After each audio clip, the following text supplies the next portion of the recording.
Foi ona te pena matua ma pese. Samaiti, faisa o ofu au lelei ma po e mai se video o lau tau loto ma lau pese o le loto a tamaiti. Lafo mai i le radiosamoa.co.nz/White Sunday. O le video e tele ana reactions i lunga o le TikTok a le Radio Samoa o le amanu malo i se whaailonga whaapitoa. Ua lava ale tau loto ma le pese. Ia awane i ova atu ma le 3 minute. Tapunia video i le aso iwo o kitopa. Tapunia palota i le aso se fulu o kitopa i le se fulu i le tae au. Afal se fulu lua o le a whaia i le launga atongi. A mata lafo mai lau video i le aso lua se fulu lua o se tema lua afe lua lima.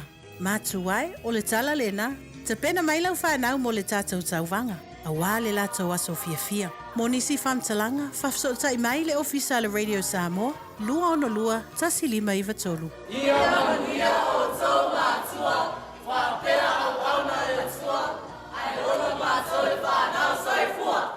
O mawhaiuna awina atu talafou mai Samoa, ona o le lango mai le ofisa malanga o le Ades Travel. Telefoni o iwa, tolu iwa, lua o, whaselau. Tolu iwa, lua o, whaselau. O te whatalo whero tātu o tunu i rea amatanga o le vai o sa fōu, le ngā ruenga whaiwhai pēu si mai alau whaafonga, tala taulongolongo mai lo tātu o tunu. O le masina fōu o ke topa i le aso se furu lima o whaatu langa, e whafonga ina ai mo le wala unga mua po o le First Mention, tangi e varu o whauru atu i whaamsinonga e mafua mai, ini ai e ingo le tūna whono o whainga palonta le tūsanga rua hafes furu iwa, wa solia e sui na tau vāma manu malo mai le pano te tele. E to tolu min star le kāpeneta, o le whafonga whitalai o le pāle mene ma se min star langolango, o lo mori ai.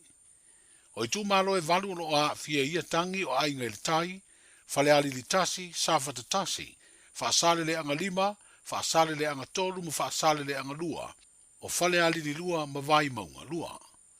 E whātangi o whauruatu e sui na tau vāmo le fua, a le vaenga wha upufai e pui a ia te tau o tangata, tolu tangi wa wha audu e sui na tau wā mo le pāti wha upufai, o le wha tua i le atua sa mo o tasi, ma le tangi wa wha audu le sui tau wā tama e ta ina tau wā wha tuto tasi, mo le na fua le tū malo o whale ali li lua. O le fionga ia muri pola le a tau o le sā le a tau o le tā wā laki, wa ia mo lia le sui na manu malo, i le whiriwhiringa a inga i le tai le tō whāia au a paau muri pola alo i tafua muri pola. O tu iloma tusa lani se lota la meko, wa ia molia le sui na manu malo, le fionga i ato e lupe mau i au tele pou muri nuku o ne semo, mai whale ali li lua. O le fionga le a ana roni muri talo po sini, na tau vai de whainga whiriwhiringa sa whatatasi, wa ia molia le sui whaipule te maatai, le fionga i a seve anapu te i fui mono. O le fionga ia pestawa i fau te vanga ena, o ia moria le sui whaipule o se e nei le no foa, o whaasale le anga lima, le fionga ia vui i inga sione i inga.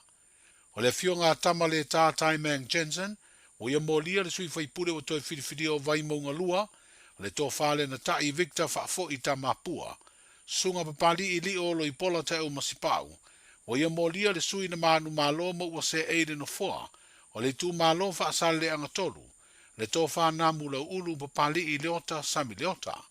O le fionga ia mangele se kati fiaui, o ia molia le sui na manu malo i le whiriwhiringa, a whaasale le anga lua o a vea nei mawhaipule, le tō whawa ai lua centenary sa mau. Ma le fionga ia fui mono Maria tuatanga lua Meredith, o ia molia le sui o toe manu malo i le tofi whaipule, o whale alili lua, le fionga fui mono maiava tito a safo. O ia tangi e valu na whauruina uma i le whaamsinonga i le asfarele na tenei, le ana mai aide se fulu aso, na amata whaitau mai le aso o le whaai unga alo i o le palo te tele, e whaato ai aini tāno sanga po ni tangi, ini tua ingo soli tu la fono na tutupu i le teimi o le whainga palo tāo ao, alo tātou o tino. E lima aso wa tu uaveno ai le whaamsinonga ia i la tau wa molia, e tapena atu aisa na fo i tangi po se counter petition, pe a whaia iei ni tua inga whaasanga i le sui wana mua whaato ai le mata upu le whaamsinonga. Wa mai a foi ona whaailoa i le fionga i le whaamsinosiri, le fionga sa tiu si mativa perese, le taiala ua saunia i le whaamsinonga e tapena atu ai tangi, a o le i whafongaina mo le vala aunga mua. O le lima tausanga wa amata savalia o le whainga malo whiriwhiria wa veaire sui whaipule o ngā ngai whamaunga tonu. Ma taitai o le malo i le tau veina o le tofi pāle mia, o le asanga mausali ai le langolango Samoa, i le malo o Israelu. O whailo e le fionga i le pāle mia, sa sunga la auli le maria toa, le ua tea polata i Valfosi Smith, i le whailo inga matu stala. O lona la e ina o se tasi o vaenga tāua o tūwha Israelu le aso o le whaatautonga, o le whailonga leo le tāua i a te ia o le whaavai o Samoa i le atua o Israelu. O le tātou teritonunga whaavai. Whaavai i le atua Samoa. O le tātou teritonunga na whai o tātou matua. E tasi le atua teritonu i le atunu o le itua o Israelu.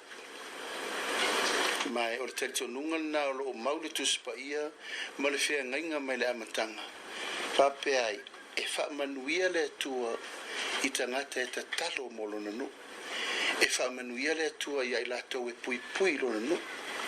E whaamaleia le atua i ai lātou e whaamaleia lona nu. Mai o Israelu o le pupil o le i oi mata o le atua o le teimini. O le talitonunga la whaaltuspa ia. O lo talitonunga le teimini o taua vea i le atunu uma mea uma. E tātou te tutūru me o lo i whaavai o le tātou atunu, o le whaavai. O le atua o Israel. O le atua o Apelamo, o le atua o Isako, o le atua o Iakopo, o le wha o tātou atua iei. O le lalolangi leo o tātou iei. O le lalolangi o tangata. O le malo o tangata. O whaiunga e whai e tangata. O le mea le tatau i ele mua le ala i lo teritonunga whakerisiano ma le tātou teritonunga ni tātou sauai. Wa umana saini e whea ngainga a Samoa ma Israelu. E lango e Samoa, Israelu e lango Israelu Samoa. Wa umana saini. So diplomatically, religiously, culturally, tātou rewa tō whātasi ma Israelu. E ini si taimi na nofo i Samoa e lungo leo pā. E ini si taimi na pāloka te te e tātou mele. O lo teimi whapare mia, o te tiklea i le mele e leo ese Samoa, ma le langolango ino le nuko le atua. O lo una teritonunga e tātou te mauai manuia, o mana whai, o eise se mwhainto e tusir tuspai. Who can rewrite the Bible or interpret the Bible in his no new imagination or his no new way of life? Le ai. O mana whatatia. Mai e tofu mata to ma tatu teritonunga. A tatu wolo e maile me manu i ele tunu. That's loudly. I stand for Israel and ole tua. Pele fia in tangato langi pure la to. Le te tai o le malo le fionga i le pāle mia, sunga la uli o le mali atoa le ua tea polata i vao Fosi Schmidt. O le tausanga nei wa atoa i eile limas fultolu tausanga, talu ona wha mautu so tanga wha wao malo Samoa ma Israelu. Tanu mai le masina o meo le tausanga e awhi se lau fiturua na saini ai e malo e lua ia so tanga wha wao malo. I le lua o whainga palo tāwao so o Samoa, wa le toi whiriwhiria le vaenga wha upu whai e pui pui a ia te taua tangata e a vea ma whainga malo. O le wha aua upea po le wha se e tua ngalu o le sui whai pule o le pā. Mai le tūlanga o le teitai o le pāti wha upu whai. O se mata upo le ala walunga i se fono o rumala i nei a le whawhare tui. O le whailo inga tu stale le vai aso umawai ma le teitai o le pāti wha upu whai. Le sunga tui le epa lupe sori aisa i le maria le ngaoi. Na whesiringi ai e se tu sitala wha ata tau le tofinga teitai. Ma fua ngai le anga i lumo le vaenga wha upu whai. Na manino le tali atui le epa i le ngangana peretania. E le wha mawae. Ai ua ia whaalia o se mata upo le atati atu i le whaafare tui. Chulepa, what is the HRPP up to now? What are you doing? Obviously the caucus is outside. What's the party up to now? We are still working as a very strong opposition. We continue to debate what we are going to do. Besides, we haven't finished. We still have a suit to go through the court. So we are still making and plan our strategies for the future, immediate and medium term. And do you have any plans of resigning or stepping down as leader of the HRPP? That is the policy of the party. You know, the policy of the party is that we meet twice during every 5 years in a clinic to decide on who will lead the party and who will become the deputy. We have not yet met. We intend to meet shortly. And then at the end of the term, we meet again to select a party leader to take the party into the general election. So twice we elect our party leaders in every term. And everyone knows when the party decides, it goes out happily because it is the party policy. So everybody that comes in and holds this position knows that he may be replaced anytime. So, are you saying that you are possibly stepping down as a leader? That's the party decision. Walua sfulfitu tausanga tanu mai le tausanga ya fiv se lau I vavanu. O tusi au pea le pati e pui pui a ia te tau tangata. I le whaipule o le tu malo le pā, le sunga atu I le epa lupe sori aisa I le maria le ngaoi, na te tau ave le te inga o le vaenga wha upo whai. O le avea ai o aula kapili ki a li I matama I tai e lalo le sfuru valu tausanga le mātutua, I le kolisi o wesi lei fa le ula ma siampini o lea mātutua, po le under 18 division, wa whetau I le leima le mea lofa ala I se foai, mai le kalapula kapiliki lau I loa le Brisbane Broncos I Australia. O le utau au le kolisi ni ato e wha o ngai whanau e avei mea onga, wha pēr tōninga la kapiliki manisi o loa mo le ati na e o tā longa, I to tonu o lea kolisi mawalunga, a le kalesia me to tisi. Sa wha au wala mai lea foai, I le pule o por kalame mo tangata lau tele le kalapula kapiliki o le Brisbane Broncos, ai o le fionga ia to le paiali e Ronnie Mareko, na ia whaia le foa I vea I masui o lea kalapula kapiliki I tonu Australia. Wharia le kalapu I se pepa o whaamtalanga, o le autua le foa I ia whesoa swani I whanau tala vau le ati na e o tā longa wāro lātou lumana I manuia. O le manuia fo I le sa I ringa avanoa le manu Samoa I le ipo le lorangi o le tausanga lua o lua fitu. Ina ua tutusa I le taitolus fulua ai le tā longa ma le aua Chile, e pēna sa mai mo ina le tae o le sana nafi lo tātou tino.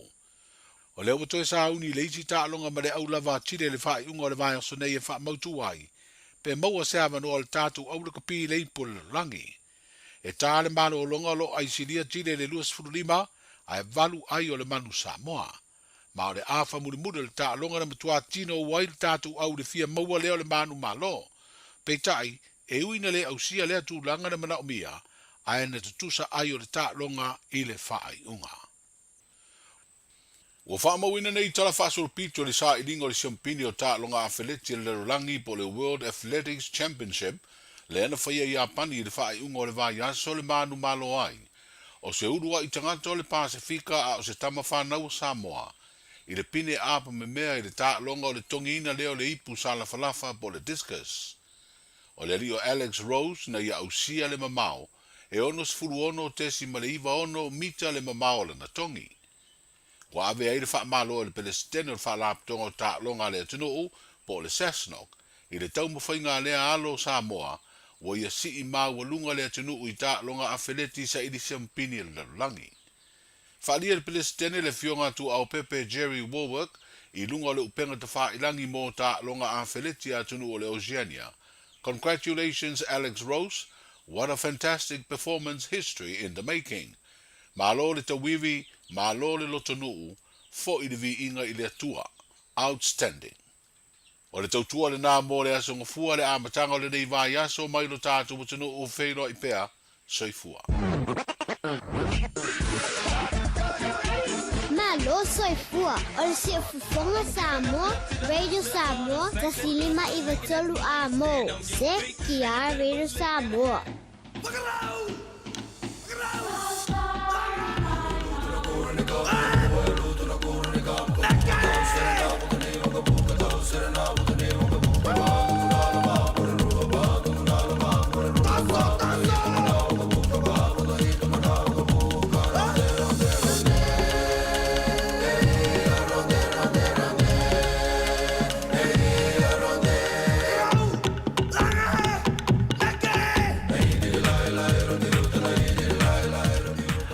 Lofa ma whaatalofa le tātou porkalame I le paia lasi o le tātou tinu.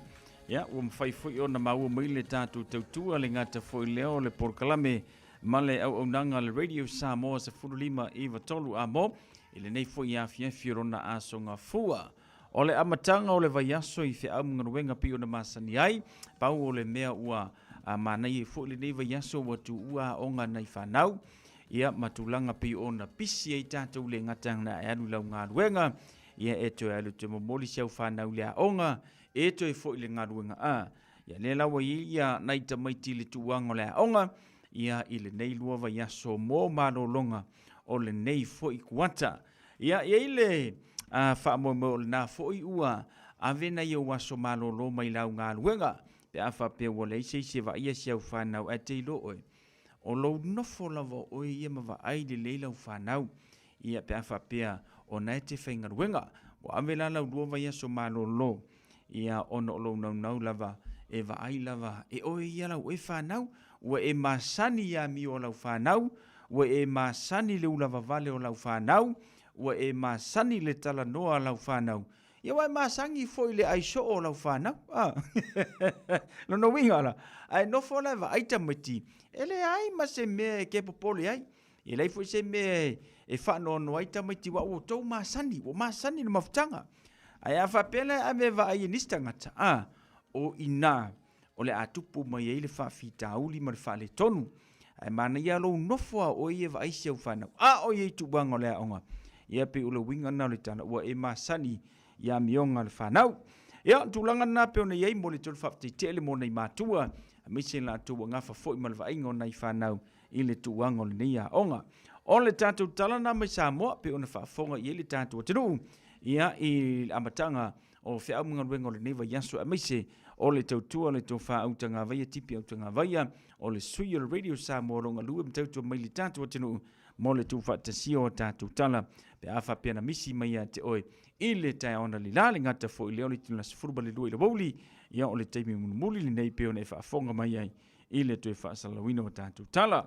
Tāla walu leso a tai ona te mo sisio le whaapoponga o tātou tala mai Samoa.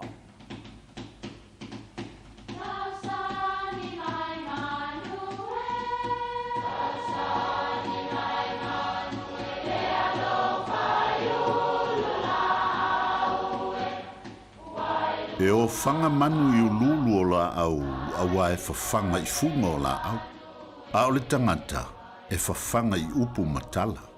O le mawhileo o ala ngā upu mamuanga ngana Samoa maona whaapongai, e a fua I lona sio mianga.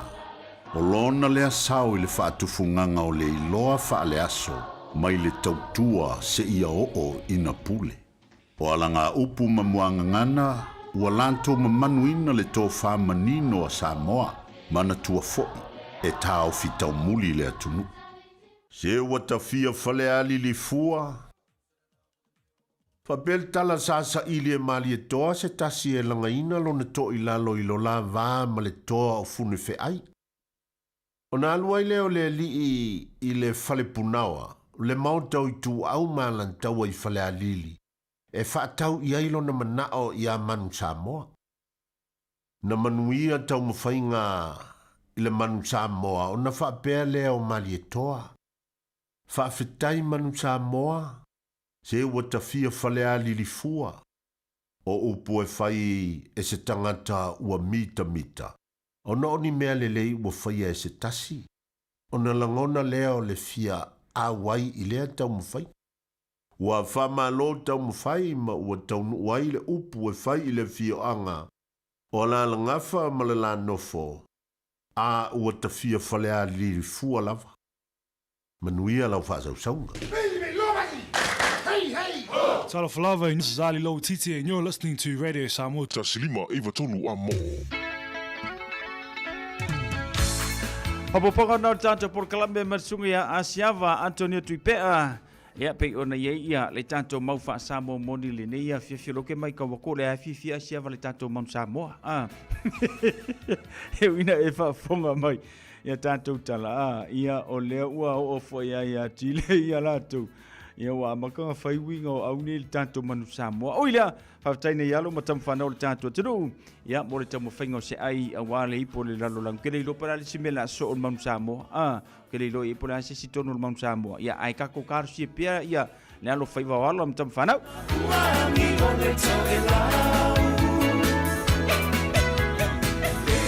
Se fai lo taua pa una manetua wa malo le moa fanua sola itai le moa fola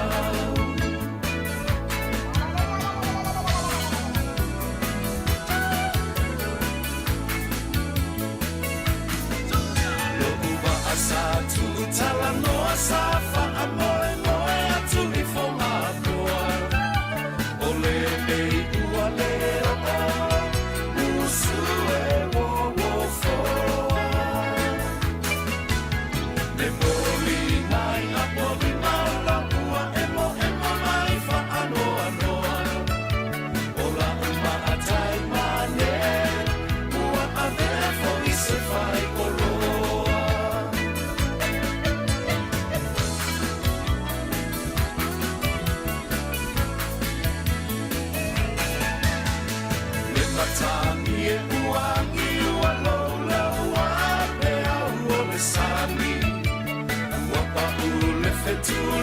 Satu ile mai lua mai o matani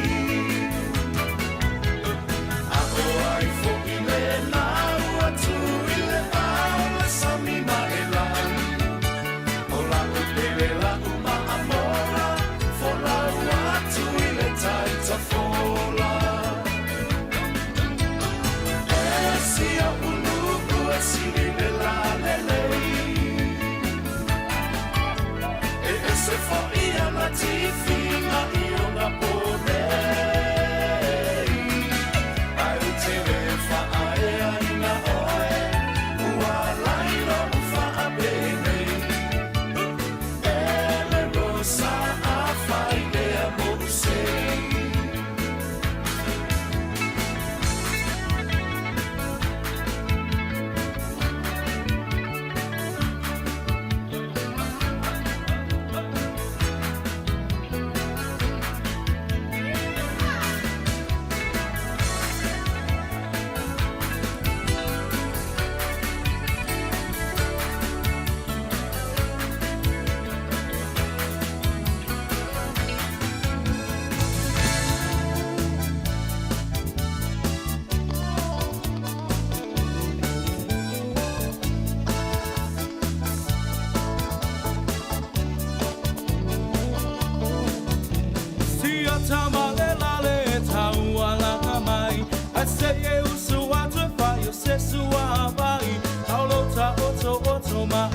Tilo iai, e wa e SEPT soloa Aina e alua tu lea e se ainga O lomo fai se lotu ai fai e se tau saminga Wa e mo le manava na o si toia ina Le lale ua mate lai Ina Foi mai seu falinga, ma sau filifilinga E moni e alava Tala noa, e te leiloa, mana tole tawalanga no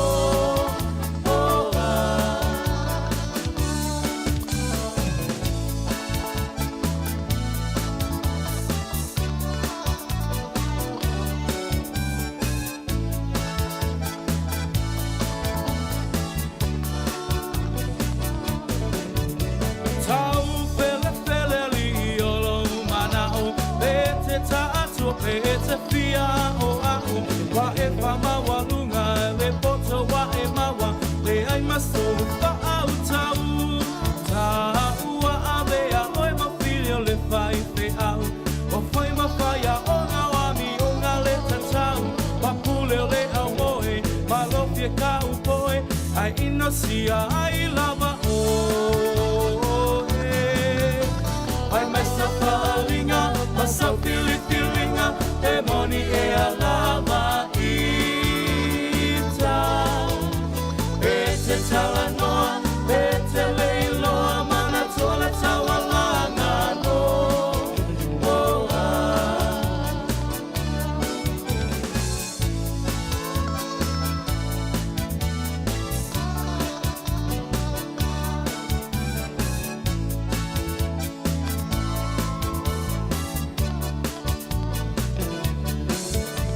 Tafa maia ta o le vavea o Anu o le vao ua vava o Olo upito ie tonga wha o Ma ato ata oto i fo O wae pupula vale i le po atoa O fiwolo tina i lo upa aso moa O lo fia vi ia ma lo fia i loa Ai ino sia ai lo ui ko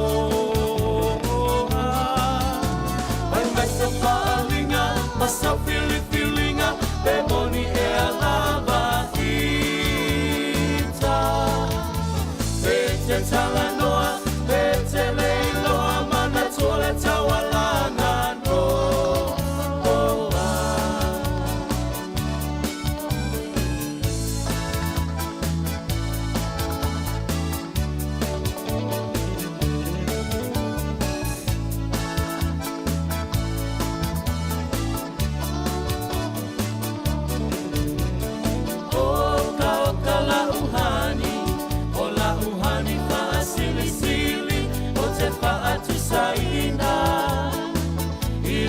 Apa ela pi o se pisu pasili o se masike que mai fiti o sina sapasui o ni tamato manifi afai lava uatonu lo fina ngalo tapa aipo avane ile malo atua e tele ai le ti apolo te fai sau pepe ole po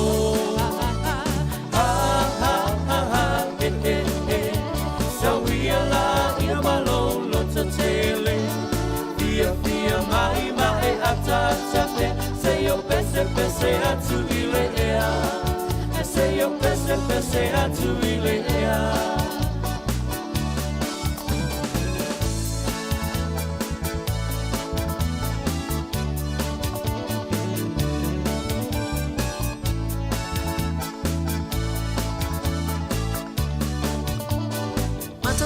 For a roile aso lava te fio mai ai ile Shine Dental ai ia inga whaapitoa. Matau te salia le Afterpay, Zip, Q Cards whaapea wins quotes ile Shine Dental. E whai e fua whatalanoanga ma le ACC ile Shine Dental. Le aise tongi mo whanau ile bao le se fululua ile se fuluwalu tusanga ile Shine Dental. Talanoa mai le tongi ino le whainga o nifo e whaunga ai le Zip, Smile Now, Pay Later. Le aise tului ile Shine Dental. A fio mai le 5 Great South Road manukau pe wala au le lua fitu ono fafa, lua fitu ono fafa, mole Shine Dental.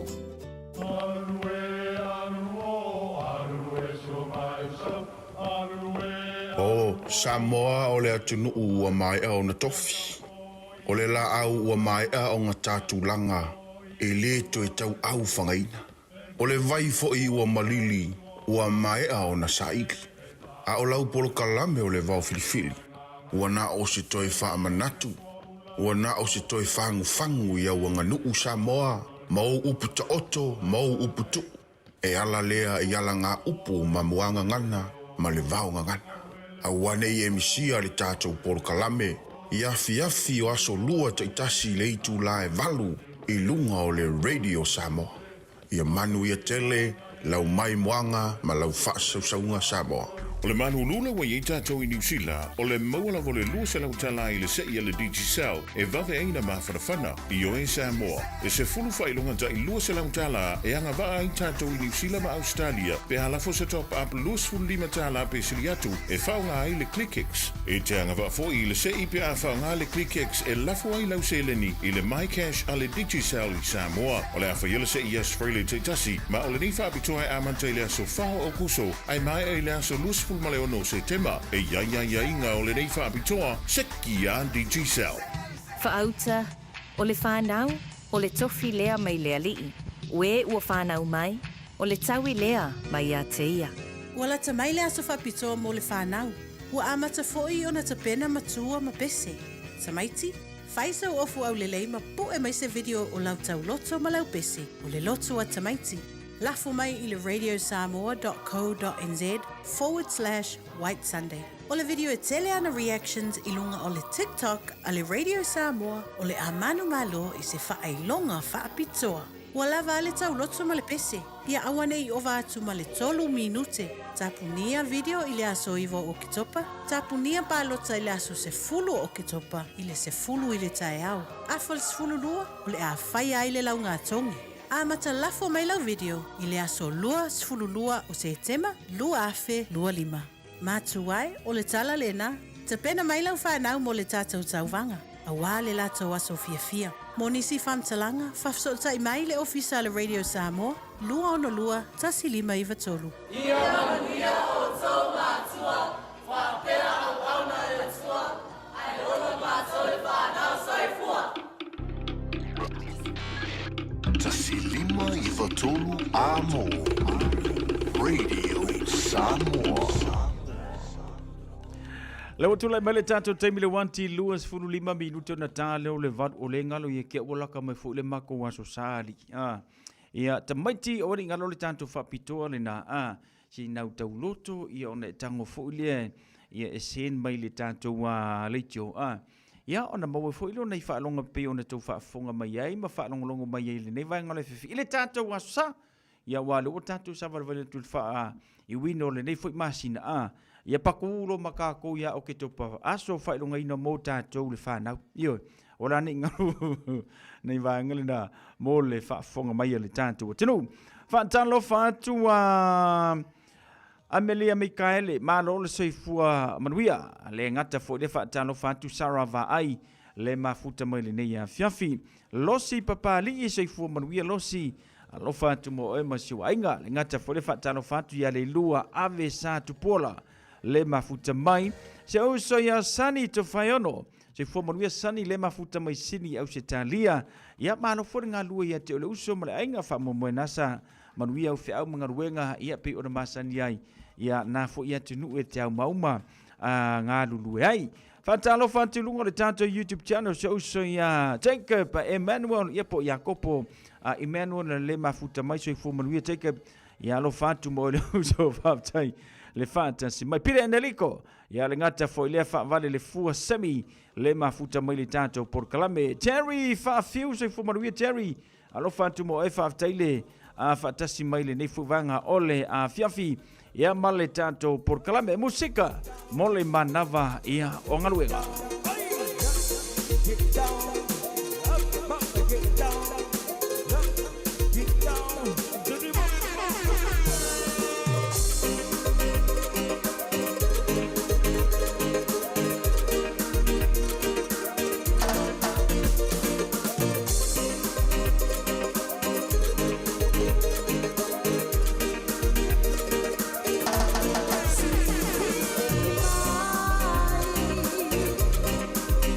Don't blow in my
Nai whawhiwhianga nao le nei a whiawhi mai le Melissa Pan.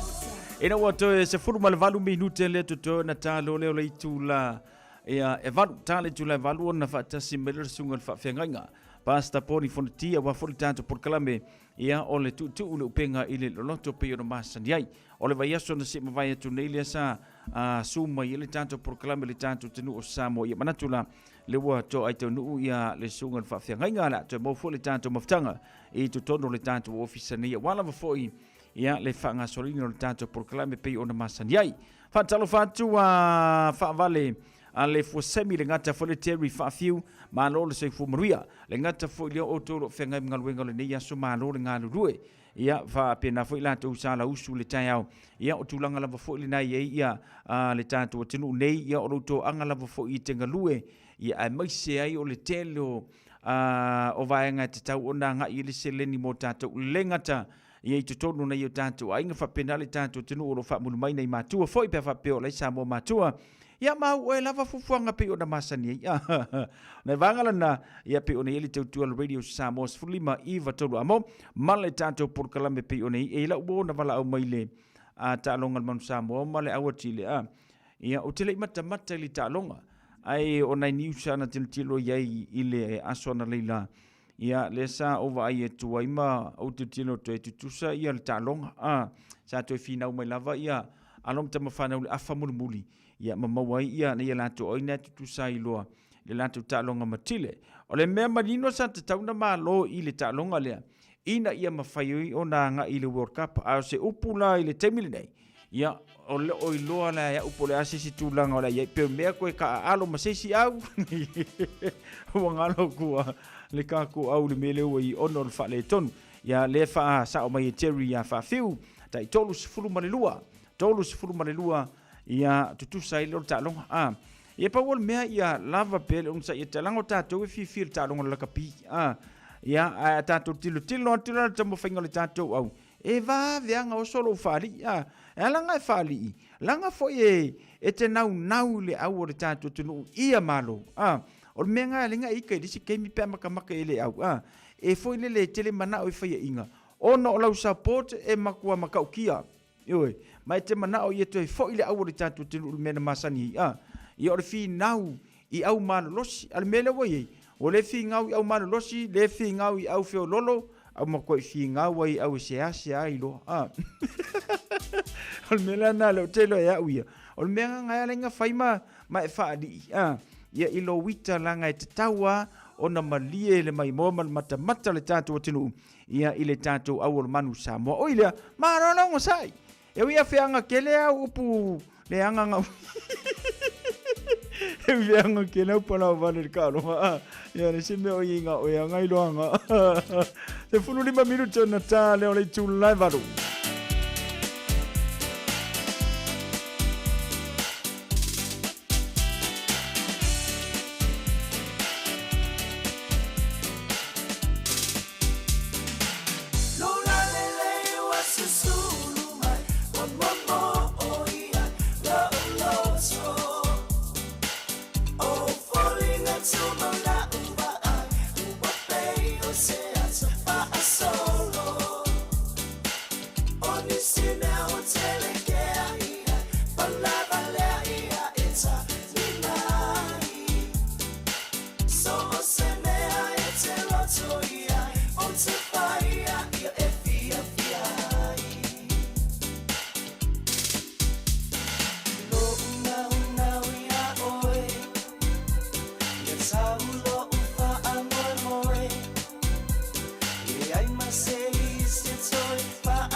24 hours a day, 7 days a week. Radio Samoa streaming live on www.radiosamoa.co.nz.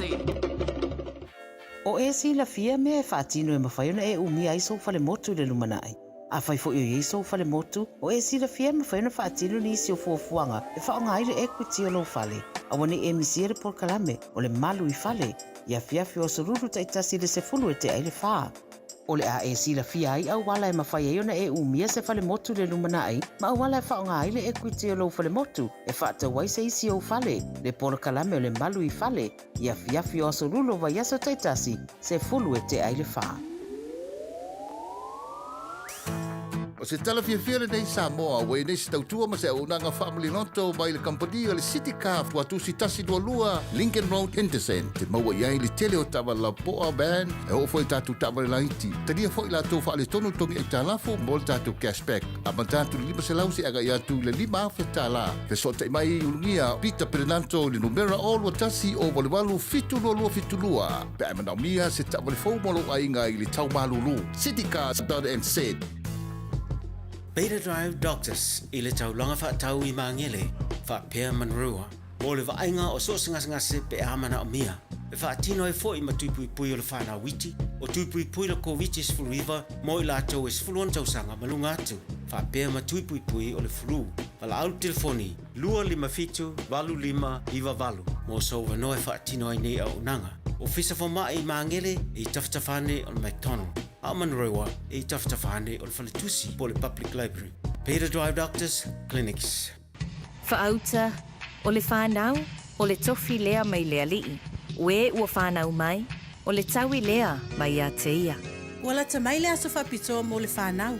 Ua amata foi o na tapena matua ma pese. Tamaiti, whaisa o ofu au lelei ma po e mai se video o lau tau loto ma lau pese. O le loto a tamaiti. Lafo mai I le radiosamoa.co.nz/White Sunday. O le video e tele ana reactions I lunga o le TikTok a le Radio Samoa o le amanu malo I se whaailonga whaapitoa. Ua lava ale tau loto ma le pese. Ia awane I ova atu ma le 3 minute. Tapunia video I le aso iwo o kitopa. Tapunia palota I le aso se fulu o kitopa. I le se fulu I le tae au. Afal se fulu lua o le a whai ai le launga atongi. A mata lafo mai lau video I le aso lua sfulu lua o se tema lua afe lua lima. Matuai o le tala lena, te pena mai lau whanau mo le tātou tauwanga. A wā le lātou aso fia. Mo nisi whamtalanga, whafsota I mai le ofisa le Radio Samoa, lua ono lua, tasi lima iwa tolu. Ia manuia o tau mātua, whapea au auna e tua, ai ono mātou le whanau saifua. Radio Samoa.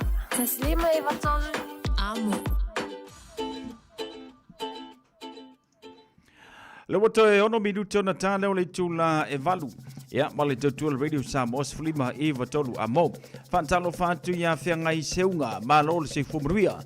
Le mafuta ma le tanto por klabe, ile nefo ia fiafi. Le ngata foi whawhiloa I ma fantalo fatu lungo le tanto YouTube channel. Mafuta ma iei papali isina, lims leo papali I ma lo se fumruia papali isina. Lamena nai se uso le ngata fo ilia ia kopo eti. Alofa tele mo o tau wha tele whata simai ile nei fuwanga le a fiafi. Whawhela ia tu fo ia nika tu pai soi fumaruia nika. Alofa tu mo oe ia male aiga le ngata fo ilia ia alofa tele atu ia frawanika tu pai taiao. Le malu masina lupe from manu kau iau kilani. Le maua maile tanto por klabe. Whatalo whatua nika tu pai male aiga. Ia whawtaili whata si mai ile nei fuwanga ole a fiafi. Na iau whase silanga lau tanu mai ia ona whangasoro fwelo le tanto porkalame mo le whaafunga mai le tanto tanu ile nei fuwanga ole a fiafi. Ona ia tanto whase silanga lau tanu mai e tau, wau filifili ma le tanto tusi o le songa. Awane ngalo saulo mingo le tusi o le songa whaatasi ai, ma le lolo mingo le wau filifili. E mauai whaalupenga o Samoa se sifo tutuila mamanua, o nisio tala tu o Samoa, wala ngā upu o le batafa yo iar matai le whaingon whaalawilave e pei o le whaapuiponga. Maliu o le sio singo a inga fesila whainga o paolo si I whaanoalo whaalangingo e kalesia ma le tele o le ngangana whaanolonga. Fitus fultalalo na tauna lo fisalava le Radio Samoa I le tolu pa tolu ono Hopewell Avenue I manukau e te mauai. Mo nisi whaamatalanga wala au le lua no lua tasi lima I vatolu. Lua no lua tasi lima I vatolu. Ia pe tanga iane ile shop Radio Samoa toko tada nse e whai mai eisau oka o a tātou tusina. O le whasilsilanga mo I lato uma e tupunga mai ia tala taina nofo ma ui mai tua tu inga mala tala taina I matawhanga ulu tongia a leipata o loo alala I Samoa, Amerika Samoa, ma so se tafor ke lope. O le awhaia le tātou tala noanga lona lua, ia o le nofuanga po le venue, o le Church Alumni Cafe, I le tolu anga I le 5 Teata 2 Road, West Auckland, I Auckland, New Zealand. I le aso lua se fulu malaiwa Novema, lua o lua 5, aso to na I le tau se fulu male lua I le awuli. Ma tau te wala awa tua I le awa ma le whaanoalo I le paia ma le mamalu o tau tūlanga whaalupe a fia mai matala mai a au o lou le awai mai o le ale whaatali ai se fuafuanga a le tātou a inga poto ia mo se whaafesili mai I le numero I New Zealand o le orua fitu whālua o, tasi lima luono, o lua fitu whālua o, tasi lima luono, ia po au se talia i le o whātolu, lua valuiva, iwa lua iwa fitu, o whātolu, valu iwa iwa, o whātolu, lua valu iwa iwa, lua iwa fitu, sainia tala taina, valu sia tala taina, le ala i sala noa William Palmer, tu inga mala va alotu tala taina, ifo po ono sa i Palmer, alo sainia le tātou wha sila silanga le na, ile nei fuivanga ole a fiafi. Lotu a tamaiti, ua lata maile aso whapitoa mole whanau, ua amata foi ona tāpena matua, ma se pese a tamaiti, pu e mai se video lau a tauloto, ia malau peso le lotu a tamaiti, lafo mai in radio.co.nz/Sunday, o le video e tele ana reaction i lungo le tātou TikTok, o le a maua se whailonga, ua lava le tauloto ma le pese, ia awane i ovatu ma le 3 minute, tapunia tātou video i aso iwa o kitopa, tapunia pālota i le aso sefuru o kitopa, i le sefuru i le tai au, afar sefuru ma le lua o le awhai ai, le tātou lau ngā tongi. Mo nisi whamtalanga whapso tamere ofisa, le Radio Samoa i le o iwa, lua no lua, tasi lima iwa tolu, o iwa lua no lua, tasi lima iwa tolu. Ia, ona ia tātou whasit silanga lana leo tanu mai e tau le defu vanga la fiafi. Ia, male tautua a le Radio Samoa se furulima iwa tolu amo. Ina ua toe lua minute o na tālea ole tula e walu. Ia so uma o o tasi I lo fatu na fama ya wa te alu le ia uma o salu ai o polonga ia uma natu tingale ma patia patinga ina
Ola si fonga matango fia sunga ya aswa Felice Mikaele ina ua lua minute wa te alvalu patasi mai foile au ona le tua pasta poni fonti ya moritato pon kalame pe ona masani ai le tau le vanu ya fiafio songa fua te tasi o le tutu le upenga ile le loto usimaya le fafonga. Slava fasu mfitu ina pati o tolima o tolu uma. Watu livi inga ile tua. So we are ina pati ya o tolima. O to onu umala malevi inga. Maia alalanga tuia ile tua le tama. Alanga maleo olisa oloto sana. Alanga maleo olifia hallelujah. Let us put our hands together and clap for the Lord. Clap, clap, let the praises go up now from the house of God. Hands up, all you people who believe in Him. Give our hands for the Lord. Shout to the Lord, sing Jesus, hallelujah. Clap, clap, sing Jesus, hallelujah. Besse fogo, besse mai, besse, il besse fogo, e via le tama. Le asso fogo, le lotto e fa mamma. Usu, ilo leo male kitara. Alanga male leo, ole sa oloto sana. Alanga male leo, ole fia hallelujah. Let us sing a song together. Ia whamanuina lawalo swafa le tua mamalu, le tua e silsili, le tua e matautia o le tua e ofofungia. Mātou vi ia lo swafa le nei fu i fiafi. Mātou whafta i atu oelo mātou tua. Ono lo le lei ma lo whamaoni. Whafta i nei aso mātango fie. Whafta i te itai melo mātou ola i lo file mu.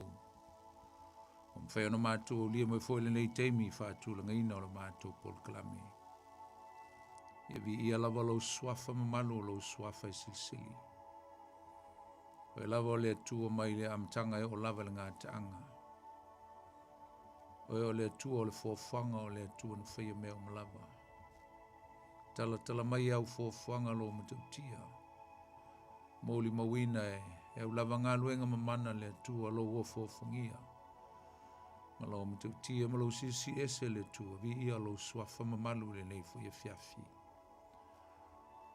Ma tau whaftei atu ono le nei fo aso taua o le aso mātango fi.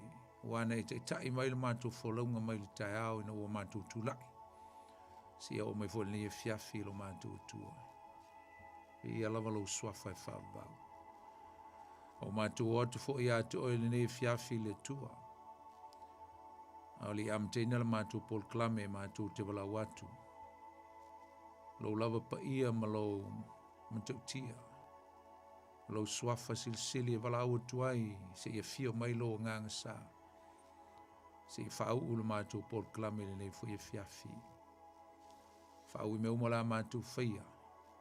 Lo upo le a folofolaina ma o ina. Whetalai lava oe le whaunga o e saunia. Whauina ai mātou i o mātou leo o mātou tala o me umala mātou whaia meso le mātou whalongo. O e lava e te saunoa ma whetalai mo e mātou le nei pō.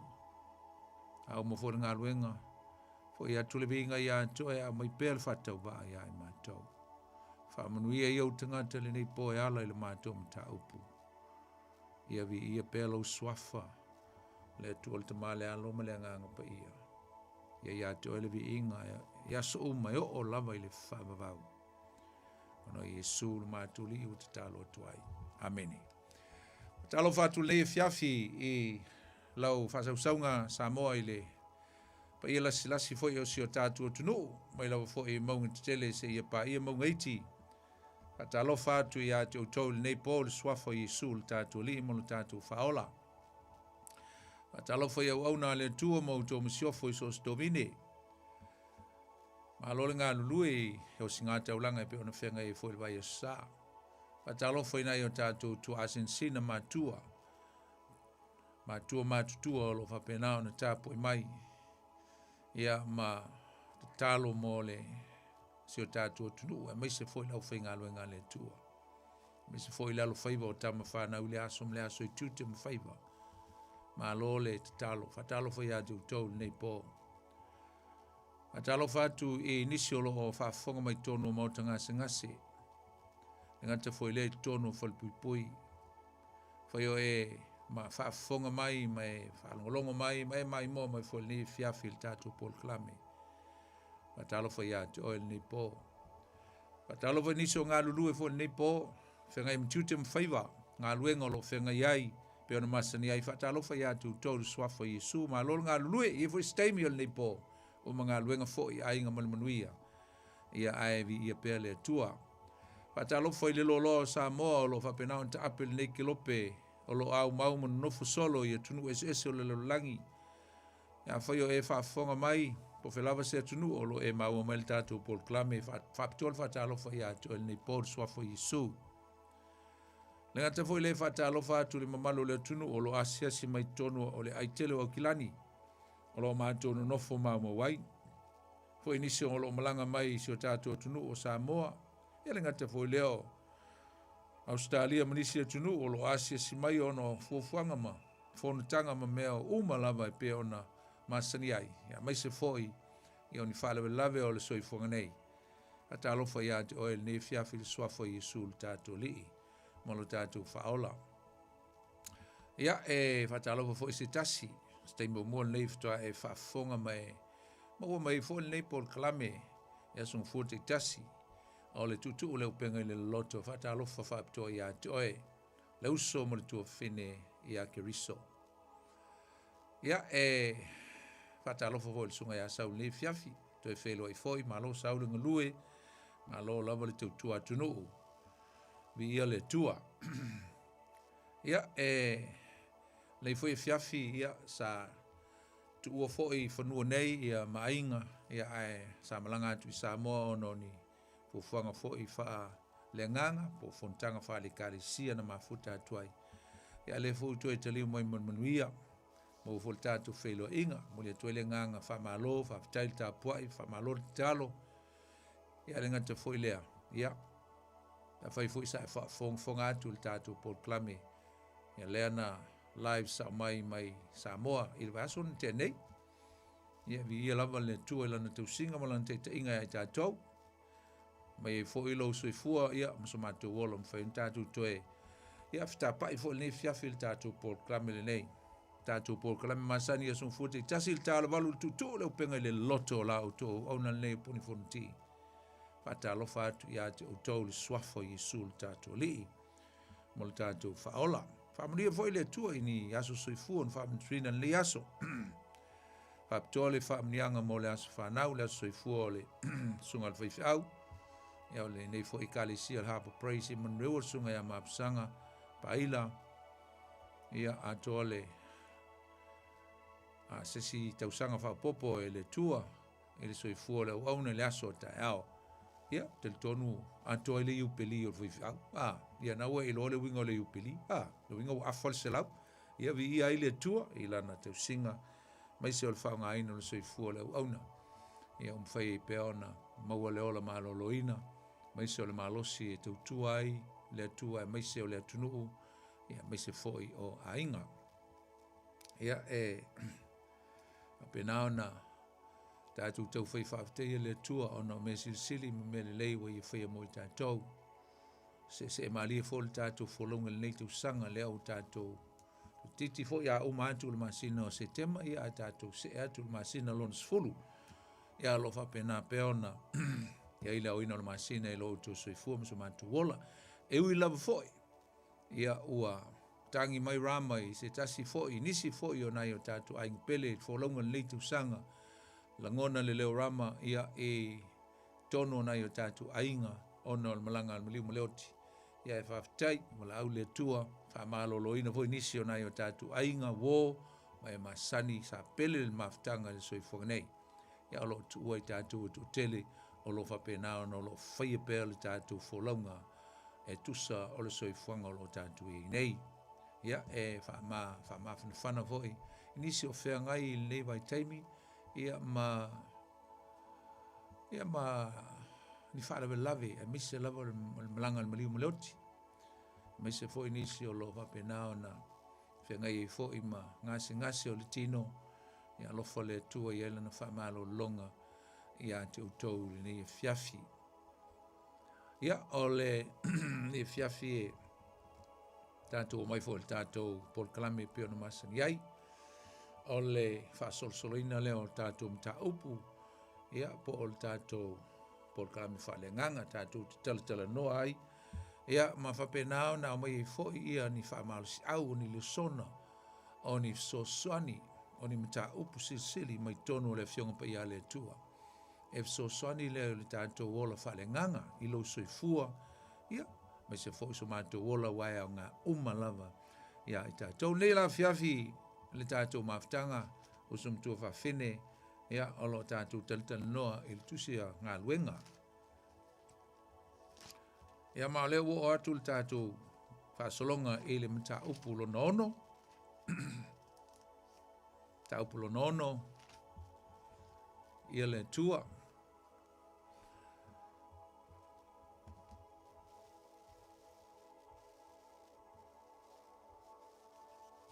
Ia, mao le nei mta upu salona ua e silifia le tāua fo I o le nei mta upu. O le mta upu o lo au mai I tātou le tāua tele. Po ato finga o le kale sia na mua lava to fia I le amtanga I le kale sia mua a keriso Yesu. O ani ofisa, o ani to finga. Ia po a foi ni ngā luenga. Whapitoa na tofia I le amatanga o le kalesia. Ai lenga te foi lea o le a tātou talano I nai le tāua tele. Ia o le tulanga I le filfilina o mene I tau o ti akono tu tonu o le kalesia. Ia mo lātou foi whaiva mo lātou tute. Ia male mafuanga fo ina leo na filfilia. Ia nei whaiva po nei ti akono. O po nei to finga e tau o ti akono. Ai o le amatanga o le tusi. O lo vape nao na ai le leipe a tātou whaitawina. O na mai e leia I tātou o le tāua tele. Ia o le au tū po le tūlanga fo e lo la tātou whaatawina le nei fiafi. E whapelo na whaitawina, me le matau pue ono. O na poi o whaatoa tele I nā i le au soo, wa tupu ai le mui o Elenise ia e Peru. A wa ngalo la tō whawhine wotia la tō tane le tuftu whaina o mea I aso whaiso, ia po mea ai. O na tala ina le toa tino no fulu ma le toa lua, o le toa tele o le au soo. O whape atu, e le te tau eo na mātou tuua o le fionga le tua, ai tufai o loa. O le nei le au soe, I nā filfili ia, ni o outou se to fitu e tau le leia, e tutumu I le anganga pa ia, ma le poto, ia mātou to fia I lātou I le nei whaiva. A o I mātou te finfinau I le talo talonga, ia po le talo, ia male, au na le upu, ia po le fionga pa ia le tua. O le lei fo I le upu le to tele umalava, o na filfilia lea I lātou, o se te whano o le tangata o tumu I le whaatuatua ma le anganga pa ia. Ma Filipo, ma Pokoro, ma Nikanora, ma Timona, Pamena, ma Nikolao le Antioka, sa lotu I le lotu o Saita. O lātou tu atu I ate I lātou I luma o le apostolo. O na te talo lea, o whae o lātou lima I lātou, I o lātou lunga. Ua tupu fo i le afionga le atua o mutua wha to te leina le au so o Yerusalema. Ua au auna fo i whaita aulanga e to tele lava i le wha tua. E lua ni me ta ua lo i e tonu o le whaitaunga lea, le ua mona u ta ua tua le vaenga mua. Ta ua o tō whinga i to tonu o le ekalesia. A le atatu maua mai e fo i to tonu o le whaitaunga lea. Po le ale whaafita au li mua lava. Na tūlai mai to tonu o nei meo ekalesia. Na i lau ekalesia le fo i lau ekalesia. A le ekalesia mua lea. Po ova ma le lua white usanga talo na i le ekalesia lea. O ina amata mai i tatou. Leo ngā le tātou mtau po le fiafi. E tātou te malamalama i le tāua o tō whinga. Ia po whaiva. E mai se olua i whaiva, po olua i tō whinga o fisa i tono le ekalesia. A o lea fo i le whawhita auli mua. Na tūlai mai tono le ekalesia. Mai mwhaina o whape atu. O le olua i tō whinga lava i tono le ekalesia. O le mene o le apostolo. Apostolo. That was the very first office within the church in the beginning. The apostles.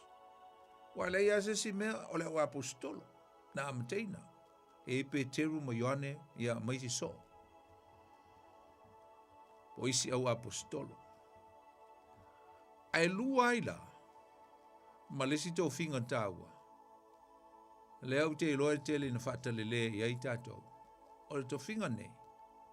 O le tiakono. Na le lua lava.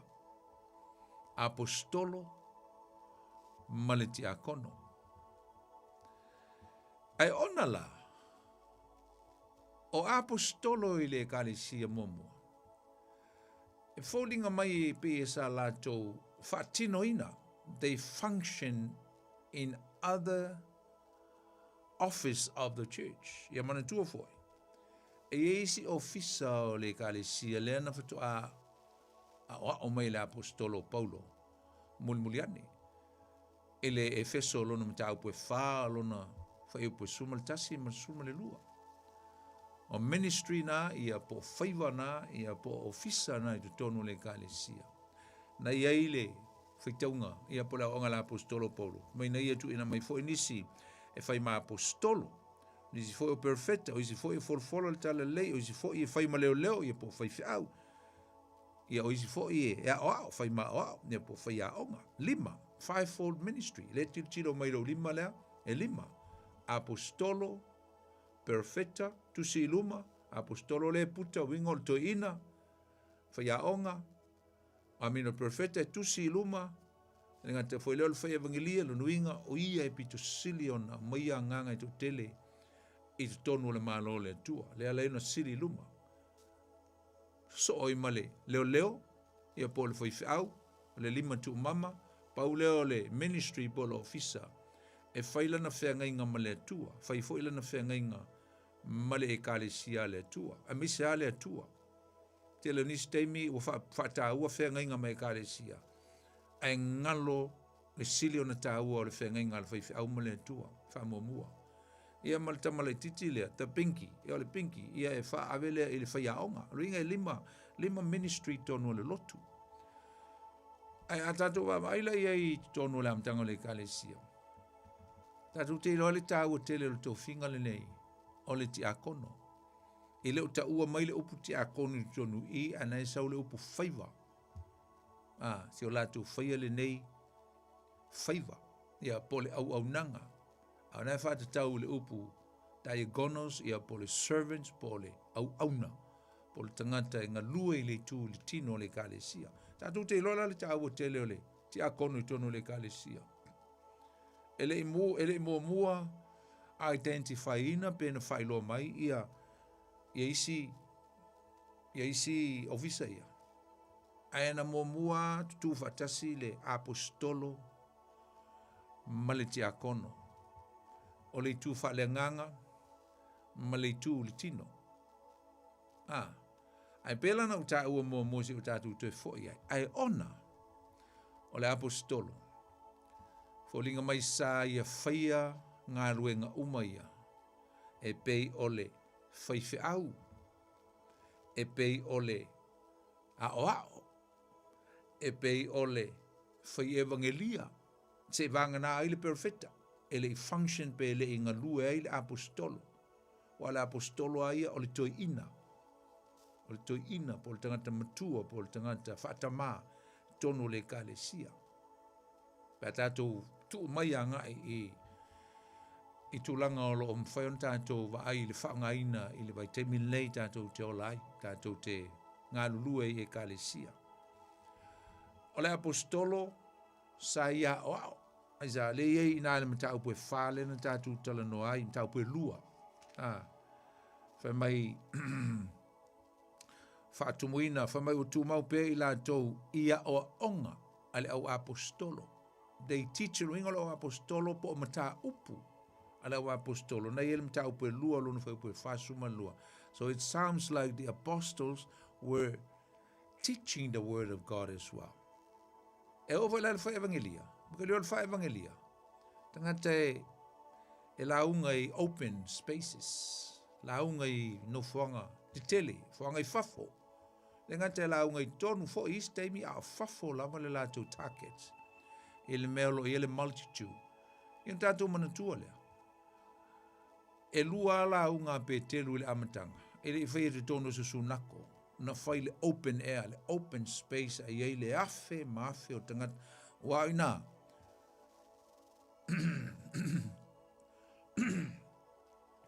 O le platform le na ale whai evangelia.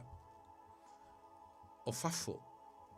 Lo inga lai pe fo linga mai na fai uma la o apostolo me ia e o foi la. Ele tiute faa leo. Le fo e fo linga mai. O le fo ina fai ele au apostolo. Ele amatanga.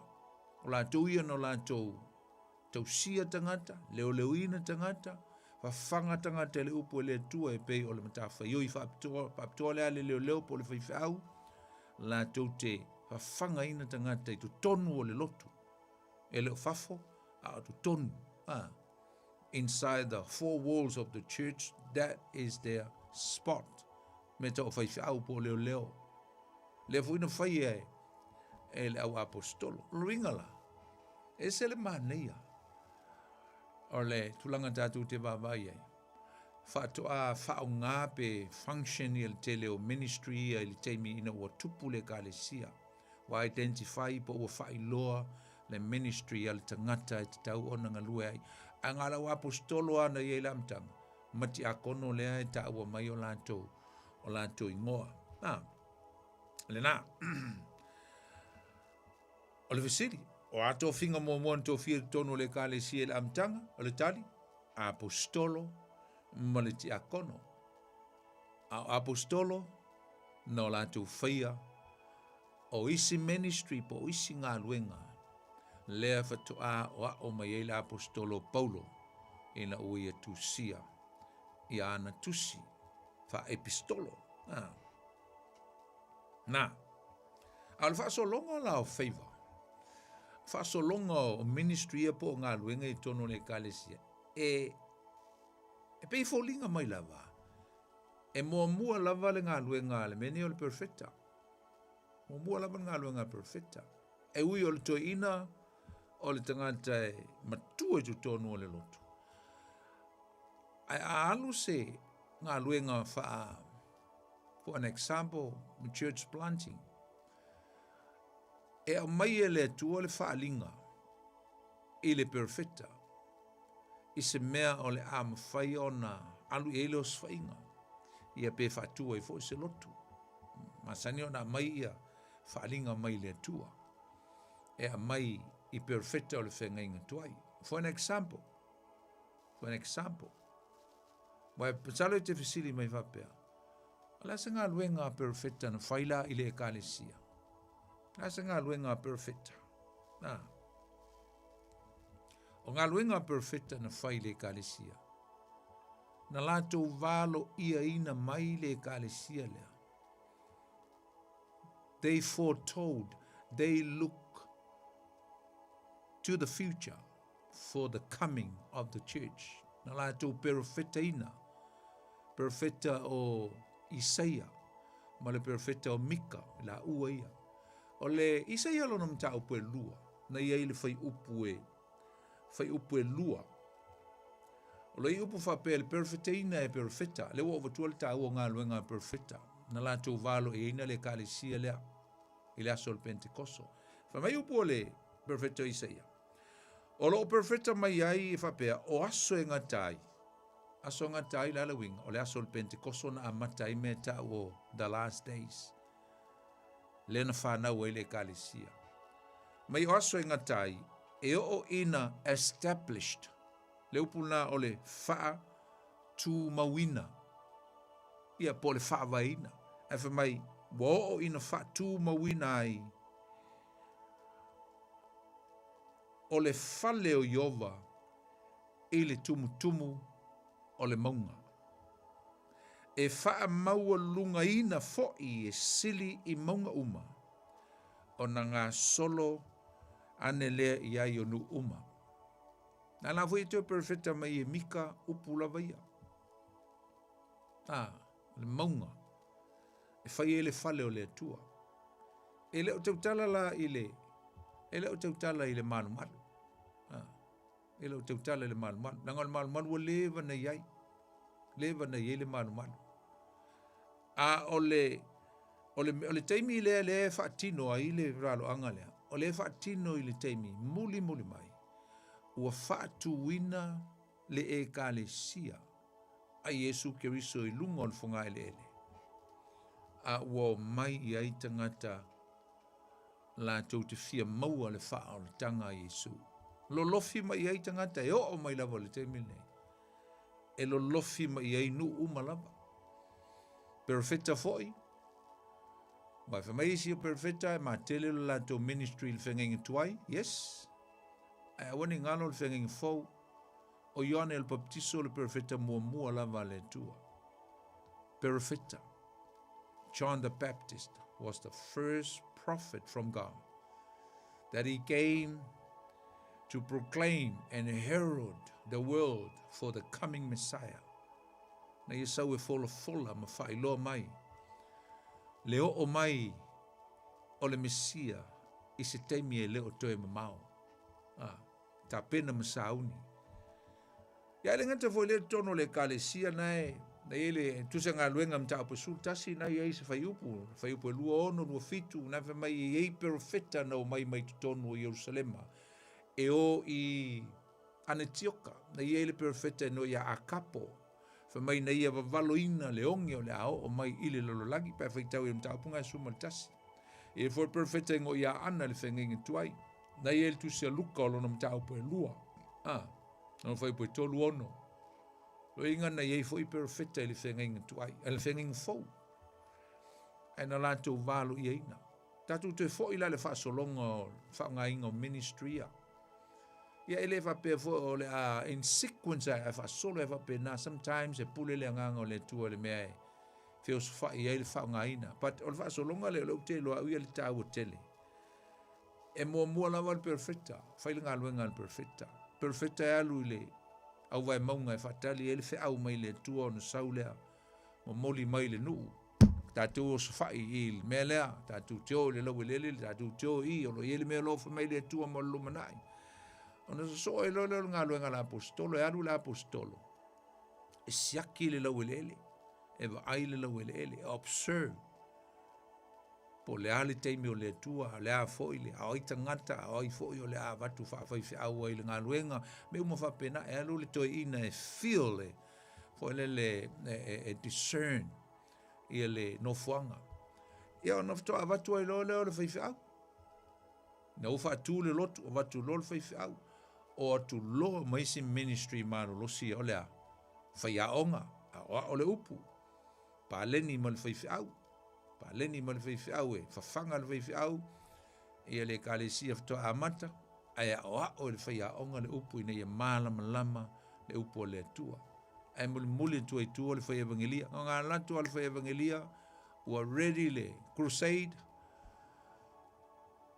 we're ready le open air, we're ready le malai, we're ready le nofuanga, we're ready le hold te le whai ele whai evangelia, whai walaulia, ngā luenga ngā le evangelism, ale evangelist, whai le ngā luenga whai evangelia, ina ia tele nganga, tasi ale launga, ai tele nganga, e o mai ele malo le tua.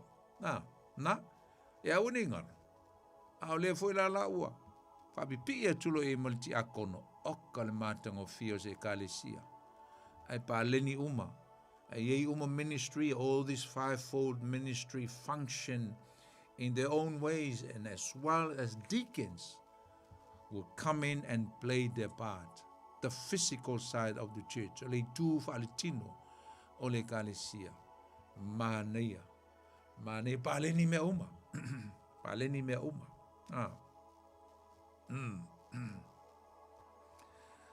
Praise the Lord.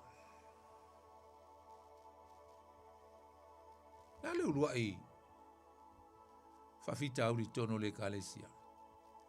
What was the first problem within the church in the beginning? Te le ropo la lautali o lautali. O mea ai. O mea ai. O mea ai. O le whawhita auri mo mua lea. I o le mea ngai vevesi e isi a inga maisi e kalesia o mea ai. Mea ai. O i le kalesia lamtang. O le whawhita auri mo mua lea.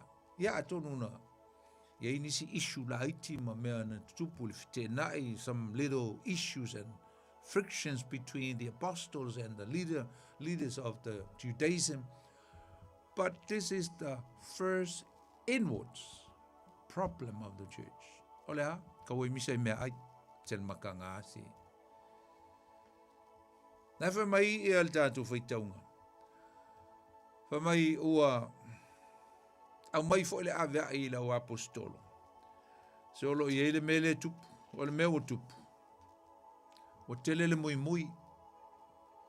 Tele le mui mui, o fesa o ele mui mui. E mui mui e sau mai fafine ta o fafine ele nisi o oti ala tu tane. The widowers. Oti ala tu tane. A wale tu faina i ai e tangata. O lo o ngā lulue. E whaia lea ngā luenga o le distribute po le tufatu. Mo le o iai. A sia tātou wawai lai po le ala whawhitauri. O le si, o ingi tangata mea tau tangata ele nisi. O tangata ele nisi o tangata awha i utaia awha e leni. No inga totolua. O inga awha kasi. A whea maa fua mai ei nei tu a inga tangata. E maa fua mai tā whianga e tolu. Tolu le leita whianga na whiangai ma le nuu o le atua. O wha masnonga ia. Po wha salanga na wha salai na sasa e le atua le nuu. Ona ole te tee ma le leo stai. Ma le soli ma vaenga. I le vā o le atua lo la tua. Mai la tau. Le ifo i tupua. Ma leo ese mai. Na tātou te lo le history ma le tala wha solpito. Mere na maa fua mai ei mea. Me neo to ngata nei wa tu la fono le tua sa ne o to fai poi nisto ngata ngata ye piua le toto o le nu o le tua alal men tupu ya avel ta fanga le sanga fitu lua PC ave ai asuria le malo pito lunga ta fea e mataulia ya na watu o atu a ma solitu la fono ai o fai poi solo ma ya na to yo o le si whawhita au, to o le 5 waluono PC, to e alu lista whenga i papelonia le malo pito i lalo. Le nu o sa uta, le mea o tupu, o atu foi isi na o umar whita usanga, e no nofo ia isi, o le hale mea o tupu, o tala ngafa ia, ma whai poipo, ma ta ape atuai, i le lo langi. O le awa onga e ta o le diabora, o le diabora, o le upu e leni e sa, o le upu le dispersion po fasala lawina ole diaspora le sa ole up diaspora diaspora lawinga wa fasala lawina tangata mai o la to lava la welele tape to tape ele sta mai tape Ta ape uma nga ngai tangata la iti anu tutoe ai. Na o foi le ti a fitsefulu.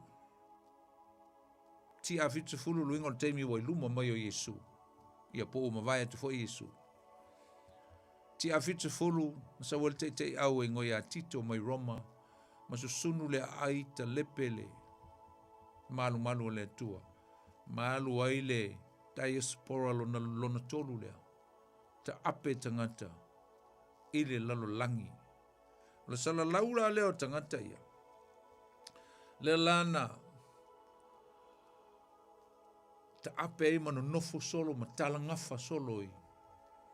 So se tunu. O Afrika. O Europa. O Inkia. Salalau solo. Natu Asia. O iaile. Whaasala launga po le whaamisnonga le tua ion tangata. O tangata la ni e te o tangata elnis. O tangata na whana nau i tu tonu o vaenga o le langi sa maa losi ai. Le anga nuu wha eleni. Ma le anga nuu wha Roma. Te mi o le transition. Te mi o matu ia. Me taima Persia ai tu lai mai arsana sili ia po eleni. Faila tu pulenga ia transistanga ia Roma. Te mi lea ua. Kwa salalau atangata o le nuu o le ntua. A vaenga o le langi sa maa losi ai anga nuu o eleni. Le to tele itangata nei. A le lau te foi. Te foi la tou, te foi i tonu o Jerusalema, te tonu o Israelu. A i la tou o tangata e totolua. E na atula i la tou e pia na te ena tangata Iuteia. I te tonu o community eisa. O le vaaianga tangata Iuteia. I tangata e leo ni Israelu toto ato o toa Israelu. E whaatalelea ma whaatu SEPT whaatangata eseina tangata e le toto Israelu ato toa. O ila lea e tula i mael whawhitauli lea. O le whawhitauli o lea lava e ali e le wha le tonu lea. Ia po o le tūlanga lea o lea. Ti nganga i loa o le kalesia ua wha mamaina i lea nganga pa ia usau lea nganga pa ia e wha mama umai loto ma. A ve ese ni fe ese inga wa tasi tangata uma i le tua i le o te vai po o le alto i ngā tangata. Tasi tangata uma. Whapea aiua a ve ese nei whawhitauli ma nei vai vainga i mafo whaunga o tangata. Ai mesa tangata i uteia. Ai wholinga mai. Lava i pipi i o lato mafo whau. A le lau o mai le lipoti i lau apostolo. Wa i ele whaasea i nai whawhine el nisi. Wa le o atu le tufaina o mea aia i latou. A tangata ni, nai tangata ni. O tangata ua whaalongo i le fionga le tua. Whaalongo i le tala le leia winga ia Yesu. Ua li liu ai latou. Wa ele te i te tonu le kalesia. Wa alana i te tonu le kalesia. O latou whaatuatua ia Yesu. O latou muli ia o onga ke riso Yesu. Ai tuu mea na o latou. Tupua e leni ma tupua Roma sa latou. Ruinga o tangata ua i tutonu le tino ke riso. E ui sa matango fie le kalesia i la amtanga. Il mai le aso le Pentecost. Ai sa le ima whai on ave se na i pe pui ai le whawhita auli lea. O le whai longa tangata. O le partiality, ma le favoritism, ma le whai longa tangata, ma le favor tangata. O le lava o mal temi tono o kalesia. O le lava ali e ale whawhita auli lea. O le whai kengi, o le whai vaenga, ia o le vai maua lalo isi tangata. E a te leo sa o onga tatu e maua mai i le vaenga lea. E ui le māneia o se mea. E ui le māneia o le whatumuina o tangata le nganga paia. Ai a whawhita auli, ai a tangata. Ai a tangata i tono le kalesia. E le o tu ato o toa vai tu tono le kalesia. Ala tu whaafafa. E le o whatumuina i le nganga o le tu e pe o to tele. Sa ili fete na inga le vao e leni. Tangata i uteia. Foi le na langona ina. Ma losi le langona ina o le tūlanga lea. O le whailonga lanu ma le whese sa i lea ma le whailonga tangata. Le o tele a ia o onga la apostolo Paulo. Le whaasao ina e Paulo. tonu e kalesia, kalatia e feso, fai tau atua kalatia e tolu lona fai polusu malvalu, fai mai la apostolo o Paulo. Ile kalesia, kalatia le fo e malosi e le mea lea, o le fai longa lanu ma le fai longa tangata. Fai mai e le o to yeise i utaia po se e leni. Awa wa tino e tasi i tātou ia ke riso Yesu. E o vele feso e lua lona fai polusu malfa a ona po nei. Ona o ke riso Yesu, o e sa va mamao. Se si va punga o e sa feita ngai. O e sa fe loto ai. O e sa fai se va. Fai mai ua fa lata ina mai ile toto o ke riso Yesu. Awa o ia ua tātou le lei ai. Fa solo to ia leo le si fai upu suma le lima e sel mana ia. Le au ngani le apostolo Paulo le mene o le lotu fatasi. Ai fetu iai, fe lotu le ngai, vai maua lalo isi. O vo le apostolo Jacopo fai foi lana o onga. O usoi, my brothers and sisters in the Lord. Mai aua tau te whae longa tangata. Jacopo e lua lon fai upumomua. Aua tau te whae longa tangata. I lo o tau tā ofi le mata upu o le whātua tua i lo tātua li e mamalu o Yesu ke riso lea. Vai upo le apostolo Jacob. Le uso Yesu po le half brother Yesu. Le whaia upu i mai o uso e. Aua tau te whae longa tangata. Mana tua e usum tua whawhine. E le te tau ona iai sa wanoa o le anganga whae longa tangata i tu tono o se kalesia. Mana tu wha pito. Mana tu maua lalo. Never, ever underestimate any ethnics, any groups of people, anybody. Do not have that kind of spirit within the church, demeaning anybody, any sectors, any family. Aua ne iai se tasi na te manatu whatauwaa, pe manatu mawalalo, pe manatu tangata nei o tangata elelea, o tangata nei o tangata le ia onga, tangata nei o tangata le mama. Ne tono angata o le whaafia mi o tonu. Hypocrisy is a very dangerous spirit in a time of Christ. Me te o le whaafia mi o tonu. Manatu a o ia, manatu a tātou ia, o tātou ai. We are perfect. We are high up here. We are aloof. We are up another standard or another level up from others. Ese le leanga o le tu inga langona po le tu inga manatu. O le visili la na tātou te visili ia. Whawheo e. E amai oi. Te visili fo ia. Au amai ia. O amai tātou. Po e intangata o lo e manatu mawalalo e tono lau e kalesia. Po lo ainga. Ia po lo nuu foi. E intangata o e manatu whaatau vaai ai. I lau vaai. E intangata o e manatu ele te tau o nou tau tutusa. O nou tu langa ata mai ma le poto ma le mou ingoa. Mauru lunga na e te ingoa. Ma ile o onga la apostolo Ioane mumu Ioane fa foi pue valu maleiva. O se e lea lofa. E le iloa e ia le atua. Awa o le atua o le alofa lava ia. Fai pue iwa. O le mea lava le ua faa lia mai ai le alofa o le atua ia e tātou. Ina ua awina mai e le atua lona alo e tō tasi. I le lalolangi. Ina ia tātou wola ai ia teia, so that we can have life in him.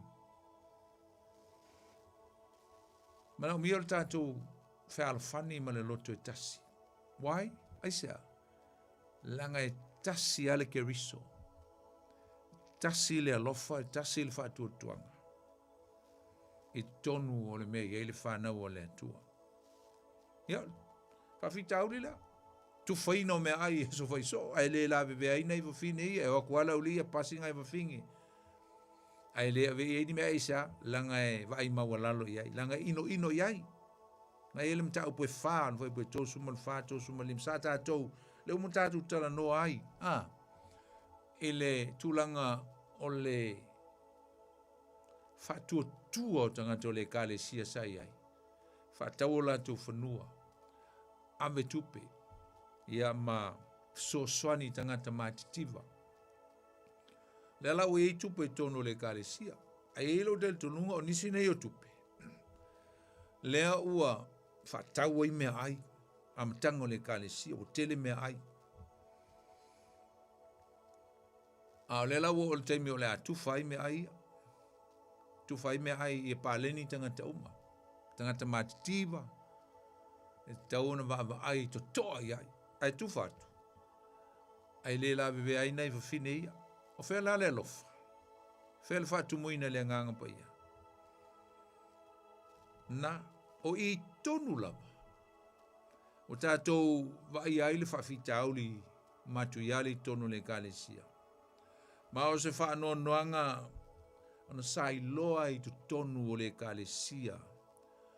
Ia le nganga whaitu au. Ma le nganga whapito. Mo le amana ia ai nai tina mātitiva. E ese le lātou culture, ese le lātou wanga nuu e o mai ai. Talo whai. Na. Pawhita uli mo mua le nā usom tō whawhine. O mea ai. E wai alis tangata e. E le nofo ai mea le kalesia. E whaalongo lo e whai mea ai. Ngofo loa. Whale fia nofo i fono me whapena. Ai whaalongo lo e whai mea ai. Ia nofo loa. O le vai ngā o le tele o le tunu ule o tātou Samoa mea ai. E vai le e uistangata e le loa whai mai ni mea ai le lei a mai whai ngā mea ai o le kalesia. Ai arko anga i e fifi mea ai mala ulta vale. E se le vai o ia to inga mamo vai inga i o tangata. E loa ai le maua lalo le tūlanga o leo langa whaalenganga o lisi tangata ea liali mengi o mea ai. Amen.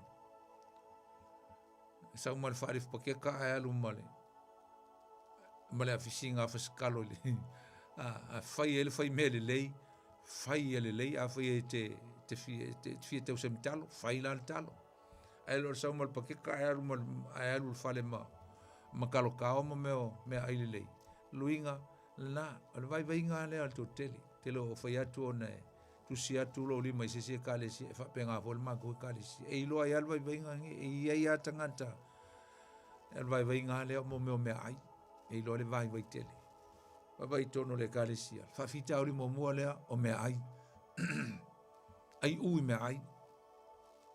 Wa o mali poti la wa apostolo. L'almen fai la apostolo es el manei o le leadership. O ma lol fa vita auli ma lisi le strength polisi ma si anga le molte ita inga ai matala. No ma fa vita auli fai lo male awala. Fai lo man fo fuanga. Got to get a solution straight away. We got to look at the issue and tackle it. Ma fai lo iai. Fai lo iai fai unga. Ina ia fo ia le whawhitauri ai le itelele masai le itelele le tae le crack o le whawhitauri. O ina mai tātou i fuafuanga ia le o apostolo. Tāua ia o me tolu i il vaenga lea.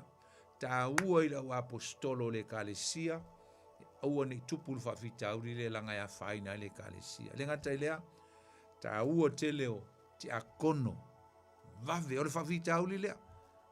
O le fofole o le whawhitauli. Tofi lo mati a kono to fitu tono le kalesia. Ai le ngata foi lea. Melon tolu esel ta ua i il whai unga lea. O le ta ua o tiute. O le matala o whai whiau. I tono le kalesia. Nā.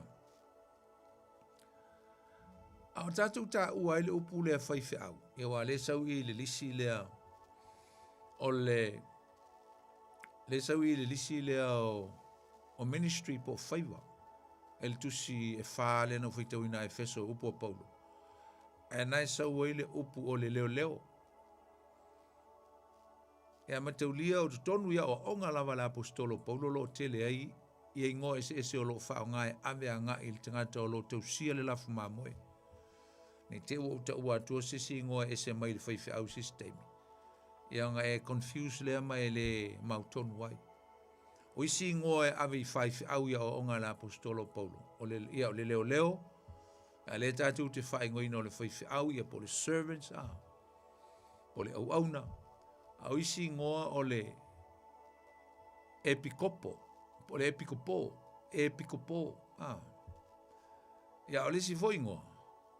O le elders ia po o le toe ina, po toe ina. Ia o isi fo i teimi whai ngoa mai o tangata wa ai. Ia o le ngoa ngai te le whao ngai tangata ave mo tangata perfecta. Perfecta. O matafa i oi o mai tonu le fionga le tua mese lava o ngala apostolo Paulo. Tātou te iloai. Tā ua tele. O tofi e lua. Lea la na fai e la wa apostolo le ngā luenga fai au peo no fai atu. La apostolo o linga mai na ia fai au ma ngā luenga ia tolu o le ao. O le leo leo. Ia male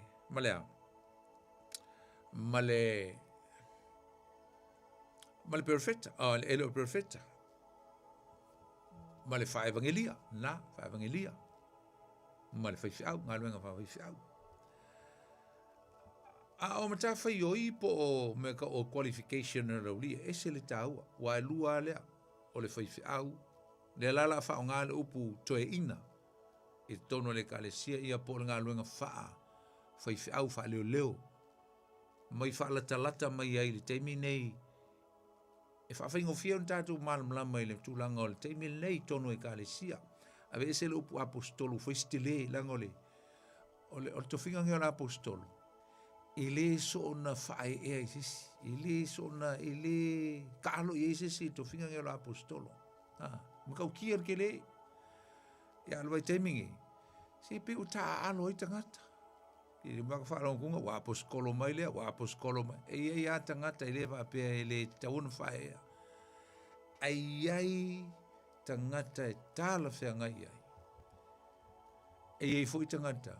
I le tai o na tala whea ngai ai to finga le o le apostolo. E le ula i to finga le. It's a unique office, a unique ministry within the church. Ai tatu tala noa i le taua o le leo ia po le whaiwhiau. Ia po le epiko po foi langa lea o mai le apostolo Paulo. Ai au mai ai ia le upu lea o le epiko po. Pea tatu ola i le Momoti Timoteo tolu. Nei ei nā lea o onga le apostolo Paulo mai ai le whai upu mua. E o lava le whai upu suma le lima e vai luanga i ai. Mai o le upu moni le nei a whai e nau se tasi le whaiwa o le epiko po ia po le leo ma moe po o le whai au. Mai mana o ia le ngā luenga le lei o le nei e te tau i le epiko po ia po le whai au ia le matau le angaina o le whai a vai le whawhini tu o tasi luinga kasi la ngā vai le lua e matala e whautauta, e amio le lei, e alofo i tangata esi. Ma le mea lea e sel tāua, e tasi ale mea lea ese mai ai ia qualification o le whaifi au ma le ti a kono. Le mea lea, o le na te mawhaia o na o atu. The one that he is able to teach. Pauala leo le mea ele maua ele lisi le lalo mo le whai upu e walu. Ele maua ele ti a kono o inae tātou te iloa ai. Le ese lai titi lava. O whaiwa o le whai au. E whaalea nganga. O mea whaalea nganga e focus i ai le whai au. E oma watu le lisi. O ni mea o mai e whaate inga.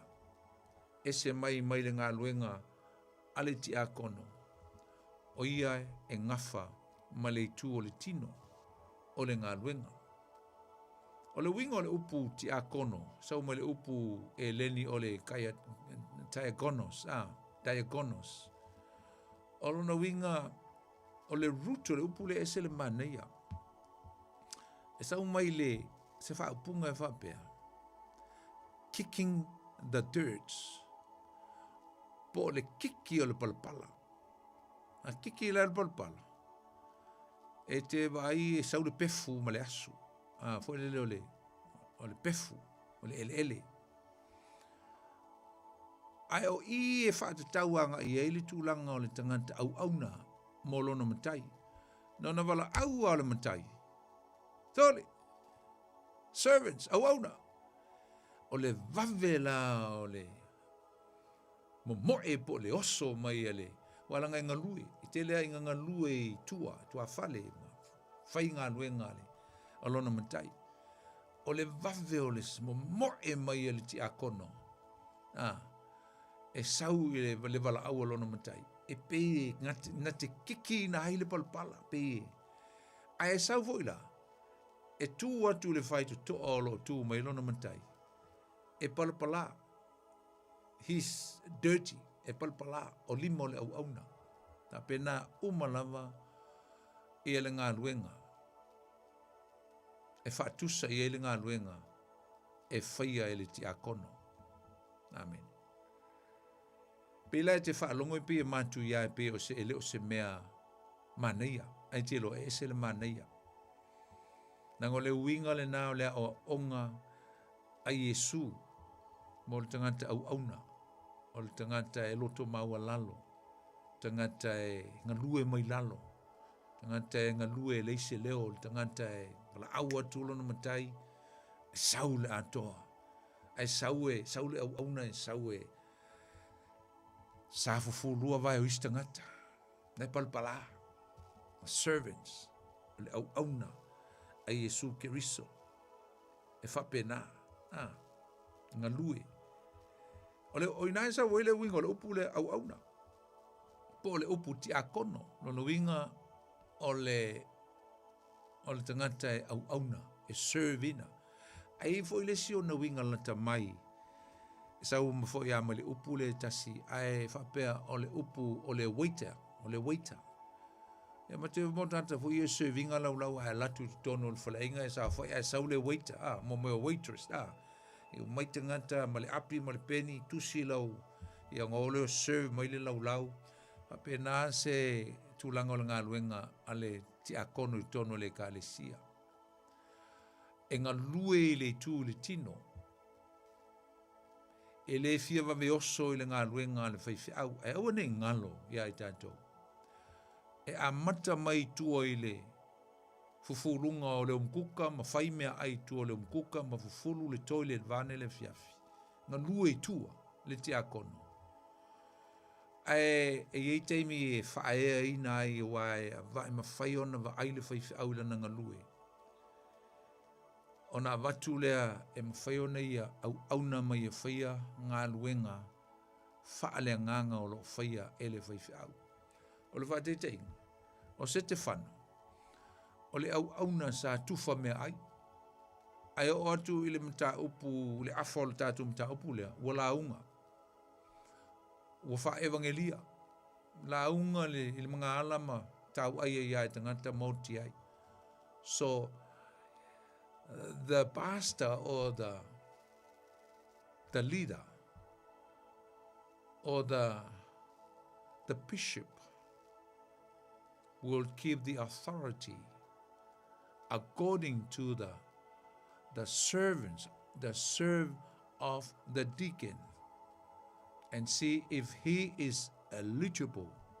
Po o te tau manga wa. O na mai luma pule la e la unga. E amata mai tua. Ai whae wai. Ia wai whai whiau. Ai sa, o le tofinga ti akon. E leo se tofinga maua lalo I tutono le kale sia. E leo se tofinga whata wa. O le tofinga e matua. E whai tau ne mai whai upu e valuanga I lalo tu tusa le leima qualification. O le whai whiau. Tusa lei. A le lau Whalawa tua ia mta whaio ia le. Whaiwhiau ia ona. Watu ai roleo ngā luenga po ministry ia le. Ti a kono tono le kālesia. O le whaiwhiau. Ia pole leo leo. I tono le kālesia. E tele ai ngā ngafa male. Launga ino le upu. Me foi la leo manai ai le ngā luenga pe telu male wa apostolo. Wa tele le teimi e tā pena i le upu. Wa maai le upu. Ai sa wa lava le teimi. Tā pena ai. Mo le o toi alu fua le teimi isi mea ma one man band ma alu fai fua isi mea fai fiau ai tuu lona teimi i le upu ma le tatalo luinga pray for the blessings of the church and the families, the members. O le a o uino le upu e ese le launga, e ese le teach, e ese me foi ngā lea le inga whātāua mai i e te tauonga iai le fai fiau le tūlanga o lona I loa o le upo le tua. Teach. Ia tonu langa fo o isi fai whau ele tonu ele ise mea lofa wha o fo whawhai a onga, but a whai lava e te whaalango lango ele nganga po i le tua. E wha matala mai ele tua o tātou mafo whau. I ma tā upu silsili, ma tā upu whawai o le whionga le tua. I whaiono tātou discipleshipinga tangata o le lotu. Tā ua. Le singa luenga le whaiwhiau e o iana te whaial discipleship wha so o ina ma o ao tangata I tono le lotu, le lafu ma moe. Le singa luenga le whaiwhiau le counselling na te whautua ina tangata pe atula I mai whawhita auli. Wa waile maa nei o le tele o le temi o le whaiwhiau le ua maua moa na ngā luenga I. E o le si whai ngā luenga le whaiwhiau na te whaiale evangelism.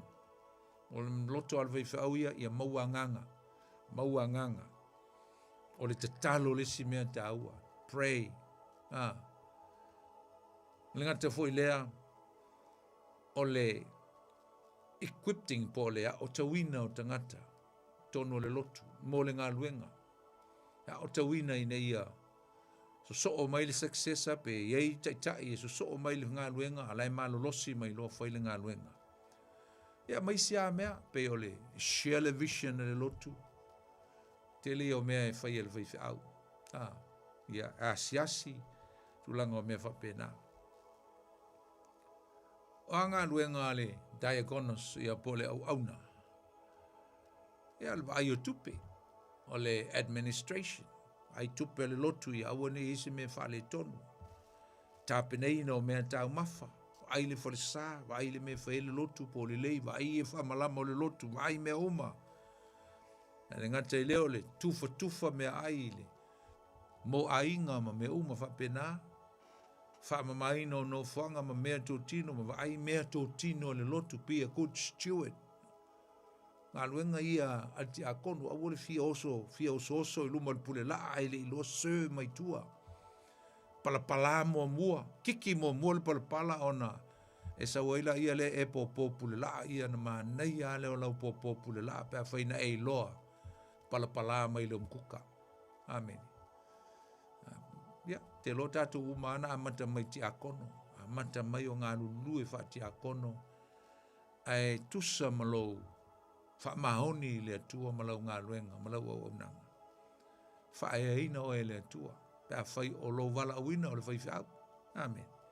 Nisi ngā luenga ta ua mene o te akono o le welcoming o tangata ma ashes tangata, ave tangata I me taona whaanonofo ma I me I fwoi le teimi o tae au le lotu ngā luenga ngā whai whiau. O nei mea umo te whaetuai. Oka se free o le whai whiau.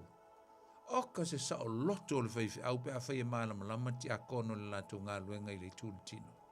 Matua I mā lawal ngā luenga le whai whiau. Al kele o isi ki akono. Sole. Ngā ngā wha malu lama il tu whinga ti akono. A o le mamafa ia o ngā luenga le whai whiau lai tau ave ai. Aisia. Le mea o le whaianga, mea o le wha mahoni, mea lava o le fia oso I luma ai le loa kaukua mai kua mau auna. Ia maari fo le te e le whai whiau. A sua intangata sili ona partnership ma fo le ma associating al whai whiau. So swani ma panga le lei whapaleni le la ngā luenga ma le whaiwhiau. La ngai alofa ila na whaiwhiau ina ia sa o loto alu lan whaiwhiau i launga mai, la sa o loto. A sui tanga te silun tauna lata i whaiwhiau. O ti akono. E wa tonu fo o ti akono e sa waile whaiwhiau so swani. Tangata ni tauna stili o no lātou si ia lima o mose, si i lima o le whaiwhiau. Ina ia saule upu e maai e sua malie. E o voi lai mingi o ase singa i mai ma tangata le lotu i ainga me hope. E le ngā o le whaiwhiau e whaial ngā luenga lea. E tuu fo i le whaiwhiau le pule, po le authority o ian ti akono. E o e asiasi. Asiasi tangata le kalesia. Ia ngata fo i lea e whaiwha mantunga fo i nisi taimi pe ano whai atu. Ia, e awa ne ngalo. Ia, e ngā luenga e te tauona e ngā lue mai ai tua uso mtua whawhine. E ui la le tele o nei, ia, mea lofa i tele, mea lofa i tono e lusu ma tasi la whai o mea lofa. E awa ne ngalo ia i tātua uso mtua whawhine. E tasi lava lea nganga e ngā lulue ai. Mumurko nito mta po sulu lua foi po sumal tasi. E matua ngā lulue foi na mea uma. O mea uma. Mea lofa i ofta au manu wha lau mai e la apostol. Ngā lulue na mea uma i lea lava a nganga e tasi. One spirit. One spirit that we function together within one spirit. We serve God within one spirit. Whamaila ia lea. Nā mea uma i lea nganga e tasi, ua tufa i tangata ia ta i tasi malana mea alofa. E pei ona fina ngalo i ai o ia. A lea tātu te mai a mea alofa i e lua o lea, leo, ia male te akono. Ia pole apostolo fo i leo puntatu a mata mai ai. Lena te whaia umanga luenga ia. Vanga nā ili perfect. Ia. Mai pipi e mal ti akono tono le kalesia. So deacons ti akono o se tu langa i tono le kalesia matua i alo ia. Le si meta tu te lo ile alo ia o ti akono sum tu fa fine manua le o te mantuina. E ordain fo il ti akono e pe ale ordination o le fau. E fa au le le fo il ti akono. Ale ana ta uleta ua mai ta tu sfaitau. Mai o lātou filifili foi o na maile o i lātou luma le kalesia. Whamaia, se i whaae i ai o tātou lima. So that we can lay hands on them and anoint them for the ministry. Mo le whaiva i nei o lātou o e whai le whaiva. Amen. E se la le tāu o tele uso mtua whawhine. Nā, ya.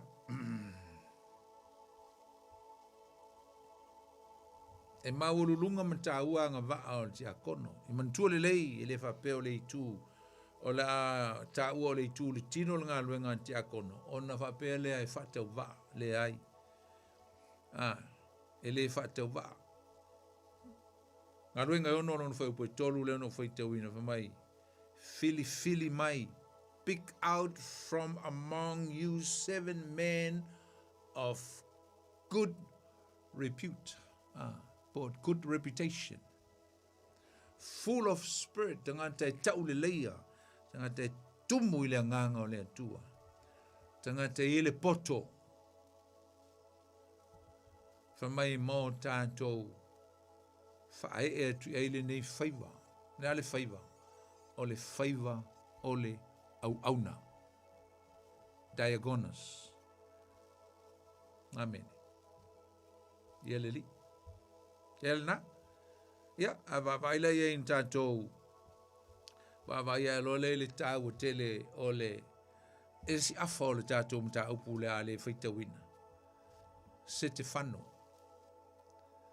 O le tala na ina o le tala le fasiotina, the first martyr of the church. O le mali tile mua lea o le kalesia kerisiano, oi, o Stefano. Oi Stefano, o le tiakono. Le almea tiakono nfai, salaunga. E le ipalpala mai lai tu o le teimi lea, salaunga. He preached, he proclaimed the gospel of Jesus Christ. Ale mana ia upuna ia ile. Fa mai a se te fano foi po val a se te fano. Ua tumu o ia ile fatu tu. Le sile meta tu te lo le tangata le. Full of faith. Ai alo ti a kono pe fo e fa ngolongo mel ni fiafi. Tumu ila. Tumu fali. Tumu ile fatu tu. Full of faith. Na. E lua me ie fai mai e tumu el te a kono lea. Na lai ona toa maru launga I mangala mauti ai mo Yesu. E le ngata na tumu ile fatu tua. Ai na tumu ile mana. Ale fai mai a. Wa tumu o ile fatu tua male mana. E ese le fatu tua. E ese le power. Le mana. O le fatu tua e mawhai e ona e whaia mea oma. Ma lou mautinoa. O lo e whaia ai whaamanuia le tua I lau au nanga. You're doing everything in confidence and assurance that your servanthood will be rewarded by God when He returns His favor. Pe a fo'i mai mantoe fo'i mai le tua na te whaamanuia ia te oe tusa o lau au nanga e leise leo. E le to mumu, e le whai mea whātustusa I stangata, e te ngalue lava oe. Aisa, whātumuina oe le whātuatua, whātumuina oe le mana, le power, le power. Aune I pei tātou, whātustusa se te whanu. We want to compare se te whanu le lile o Nikolao le sa welo na ingoe I le lisi lea. O Nikolao, o le ti akono whaafia poto lea. Sa whaatumuina le nganga pa I la amatanga. Ai mulmuliane, mo toe fo'i o ia o onga se. Po perfeta se tangata Antioka. Tangata tau perfeta pelo. Le ai whai eila na o onga, e ana o onga le won mai ei tātou il tusia whaalinga wha mai o onga wha ni ka laitai, ni Galatians. O Nikolao tangata ua whai ana o onga e whaatau te ai I la wa apostolo. Wha mai e tai umalawa tangata uma e lea mana o mia ni tai. Mai le sea o onga le tangata lea e mawhai o na whaatupu. Whaatupu le malo le tua I le ave, I le mamelo le fornication. Por mamelo le tai lua, tai tolu, tai wha, to lua le tangata. E lana lona tel tonunga, even you can give your wife and vaina avelo to lua. E muli lua ile sita maloa ai maua ini fatu otele ile multiply ai tamaiti matangata ole atua. Matua ivoa de il tangata lea. E maua ala case fa pe tonu e kalesia. Maua ti akono e umai u faife au. E maua ti akono e umai. Wongo foma vaile kalesia. Mo te akono e maua o tele fafia poto. Wano fono fa ia te ua. Fa se seina le te apolo. Te mai ma fa te mai le au na le tua. O le se ava, o le se fa alo. But where is the full of faith? O fei le tumu le fa tutu. O fei le tumu le mana. Fai o ese te akono. Ui ala o se te fano. E au e te ui ala o Nikolao. Ui ala o Filippo, le siti a kono na. E ue te ui ala o Nikolao. Te tala atu tātou leina, ne e fiafi. E voi se me te fia share mai ai, pe te fia so mai ne fiafi. Tala atu tātou leina, tolu fitu, ta se lima iwa tolu tātou numera, e te wala au mai ai, mai e so finangalo, e le tātou mta upu ne e fiafi. Le ngang fa lolo ia la tatal noat pe le fiafi ia ai fa del taliatu statu la umomua ia e sauli ne fiafi ia e o le wingo le ngo se te fano o le pale. The meaning of the word Stephen so malupu eleni o le Stefano o le pale. Pa talofa le tātou walau mua. Talofa. Talofa lava. Oi, mana te mua. Yo. Oi le sau noa? Ia mana lo sunga. Se sau pon. Ia oi le sau noa whapanbora. Leo luai. Leo luai. Talofa leo luai. Ia. Malo lava. Ia. Sau noa mai lo. Ia ole. Dei pawan mer mo de ko faskai ko fa mala mangole. Fa foi le isala eluma. Yo ai le kam ka ko lo fanga isala elu fa fela simo. Ia. Ka vinka ko lo fa ya palestina. Ma di wesu. Ia. Ole mele que se llama para la sunga pun. Ila perfecta. Ia. Se na koi. Ngai se perfecta nga valo mai sikianga. Wale tenga valo mai wale nga valo mai le kale sia. Ia. Ole sikianga le fa mole la sunga pun. I think so. Ye fo ia valo anga ma ia valo anga le fenging tuai, but I think Ezekielu not sure ke lo mautinoa ai foi valo anga ile fo ile si tiang. I think Yoelu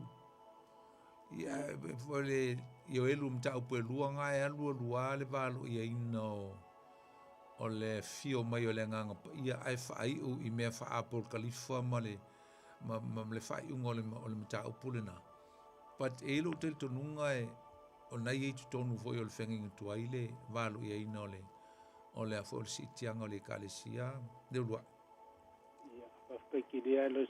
But I will, okay, te usa ili mai onga matuele, pe te walau te foltanu mela tatal no ai, alelei, faftai bol walau, ia, fase fua. Talo folista tu walau, talofa. Talofa tatu walau. Talofa. Boni. Talofa. Jacopo. Ya maro so como weary lo so maro mang week. Malo volta poi. Eu mau ku ngau le okso koko. Que por le que foi koko. Oi, amo ia. Malo le faço le ngetia. O kai mo ga com kau. Ele. Já olhei ya lo faço le ngetia poni. I kulanga ye mai leo ia kongo fai la unga yo o kula manga yo pe que vai kai ya kula unga ke va pe ka como singo ya que vai kai foi la unga ko ma ko ka le ya pe unga ka fai la unga ya ai ora ka kai era ora le kula nga le just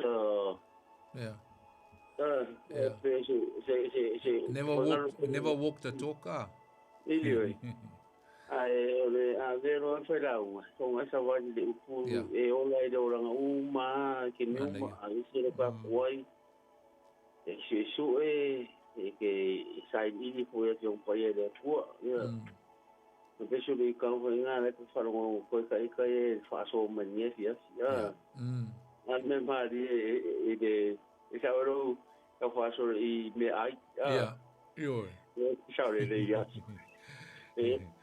o vai foi nga kako ai nga la ku me ai ave me ai vai foi ai ba ko foi a ko sorry que la ku vale quando mo kawa la foi é a mo foi ai po mi mo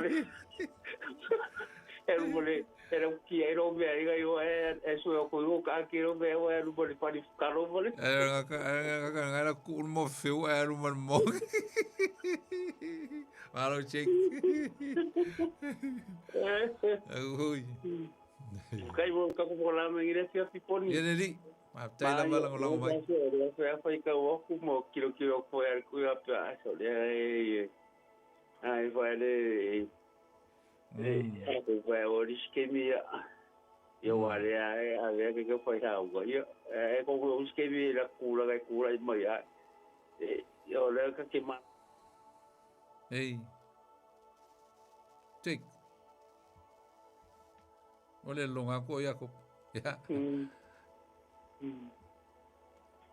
o longa mai oi ya atalo fortato volao oi ia na le maua ia le avanoa o le te o lo tala i le wingo le ngol data o se te fano o se te fano le wingo lo ngai ngol le pale ia ma te ulia foi la foi tau la lo esel mana ia o le o le fai ungo o le tala ia se te fano mai ua fai po se fulu o le ma fai fo e la to on te atu le poto ma le nganga o ia te utalai o na la to fai file mu atu lea i tangata ia la to mo lia o ia fa pe o ma tu fa longo atu ia te ia o fai upu leanga ia mose ato ma le tua o la to fa oso ile nu mo to ina ma le si upu on tu mai leo i la to o pu e mai ma te tai ane ia te ile fono o tu atu fo i la to mo mal pelo la to te fa pe atu ele mapu lava le na tangata ile fai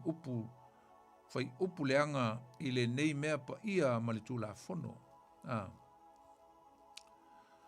Awa ua mātou whaalongo ia te ia u whapea mai, e wha umatia e le nā Yesu o le Nasareta. Le nei mea, ma whaali liu ia tu sa tu ina mai e mose ia te tātou, mai ua polo toa ia te ia o i lātou uma, ua no nofo i le fono, ua i loa i lātou o na mata, ua peise i o fofonga o se angeru.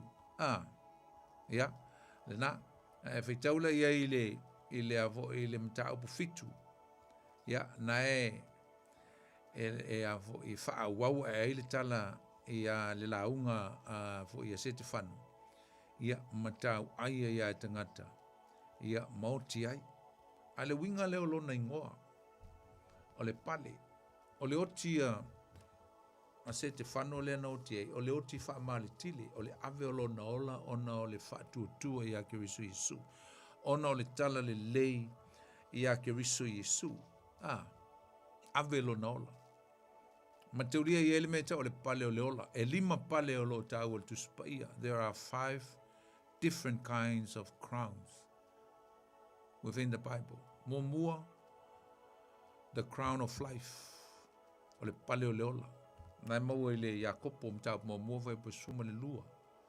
O le pale o le ola e maua e le tangata. Na tui na atu lona soifua pe na oti ona o le fina ngalo le atua. Misionali, male tili, tangata e ofo la tu ola mo le li. Fioti ono Yesu. E peo ai, e peo se te whanu. Maua e se te whanu lona pale. O le pale o le ola ina ua tau ai e tangata. E maisi pale pe o le pale o le ami o tonu, na ile lua timo teo mtau pe wha. O le pale le pala, na ile mumul kon nito iwa alo na whai upa suma le wha. E ringata fo leo le pale o le mamalu, the crown of glory, na ile mumul pe telu mtau pe 5 whai upa wha. Ia ma le pale o le oli. Mumul te salo ni e lua alo na whai upa suma le iwa. A o le pale o le ola, o le pale e te maua ma o maua bea whai e tā te whioti e oti ona o le li. A mai le tu se whalinga lona mta au po suma le wha lona vai po suma le tolu. Amu ia o e oti o i le li. A wā o ala tō ngā luenga ti ngā. E muli mai. Ngā luenga ti ngā luenga lono winga. Ua e oti a ono le ngā luenga le tua. Ngā luenga ti ngā luenga ele o ni ngā luenga oli po ni ngā luenga whaingofi. E te oti ono sa wanga ma puapua ngā. Sa waina oe ona o le fina ngalo le tua. Ya. O le sa se faita wina sina vaenga ole ona fa pe mai e matau pe fitu faita long sili e moni e o fa pe na mea ona faia tu le o ia so mai le au soe matama ina fa fonga mai na fa ali le tua e ona le malosi e ona le mamalu lo tatu tama Abrahamo le la o faile la unga a Stefano la unga umia Stefano nan faina wala unga tuai I le auli ia o lātou. A le whai unga lala mataupu. O lo iei le whai upo e 5 suma leiva. Mataupu le fitu. Mai u fetongi fo I lātou ia se te whanu. O wala au o ia. Ua whape atu leali ie. Yesu. Ia e talia mai lo nei nganga. Mai o tō tuli fo o ia. Maalanga atu ma le leo tele. Leali ie. Aua e te tuina atu le nei ang sala ia te I lātou. Wa umatu lea upu. Ona moe lea o ia. And then he fell asleep. Tau aia ina ona ole lau ngaina ole fina ngalo le tua usum tua whawhine. Petongi maa. A whamai e fetongi a whaila na upu ia Yesu. Leali ia Yesu. Ta lia mailo nei nganga. Upu ia Yesu, upu mai Yesu na whairunga le sa te uro, lo uta mai. O te tui na atu lo nei nganga, I present my spirit into your hands. Upu al tangata ua whaiu lama lana ngaruenga. Whaiu leoti, ai whaiu o laenga lue mo leali. Amu ia le tangata e oti oi leali.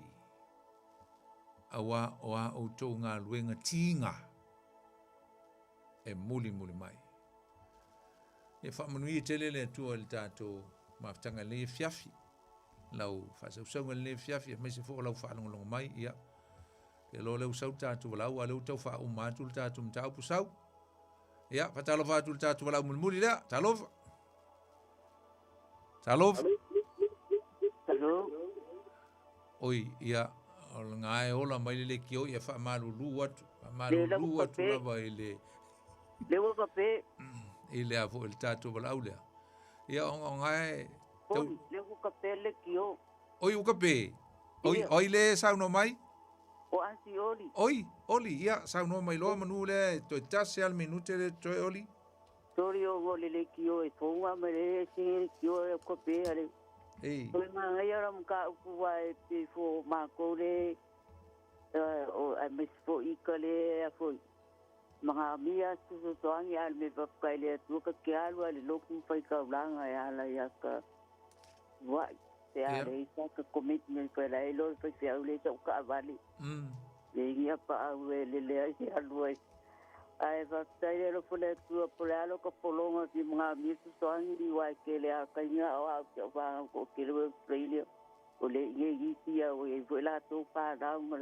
ko rua ia vi se ka ma ku sa ma sa wa se mai o me la pa pe gare ka mo le lo sa wanga ka mga ipa te nga ia fo pa no le nga le tu no lo wa ia e tele ma ka ngo fia ngo ye tu yo ka ko langa Yo le vogo que le vai que me ocupo mai o le mangu e ka sanga mo ko vai ne lo papela yo kai ma no para mio malo que kele ese de la o ya de paino Palestina paino Israel de papela ya va ai la iga ka le o mi do kua ki le el pali ko un ponsa ya ai malo la vai no ta le tua que está bom ngalu ngai e ka ki va ku ai tio ka ko le upa io ka ku ali fa ola Israel wa nga fa mai ai le mkanga le fio ma Yesu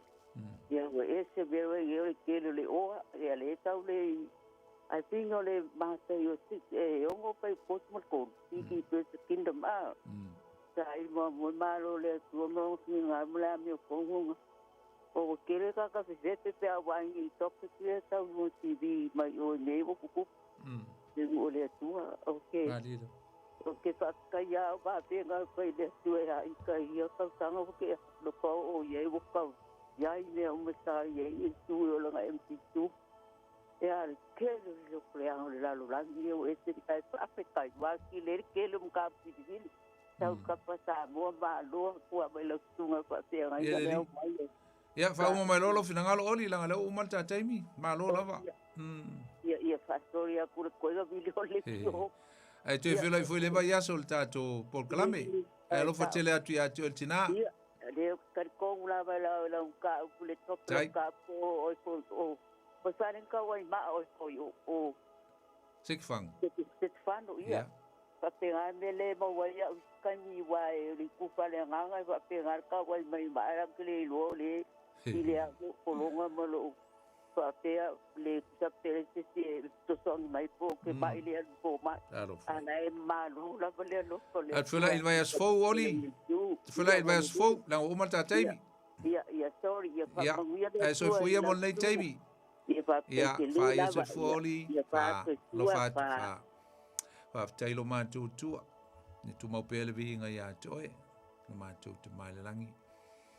Ma tu natu ya toe ni fiafi mal ma tu ta upu.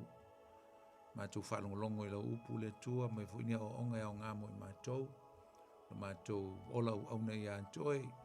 So sme ma tu te me se tonu e kale si o ma tu o na nga lu ai famia. Yo tangata le po famia e vai nga se uma mai se wala se o ma tu te noina le po. Fai dem famia nga mo ma tu. Ya, le ine ma tu le po mo spo mia. Foi le pele vi inga ya to lo ma tu. Tu na ma tu talo ala ya Yesu lo ma tu li mo ma tu faola.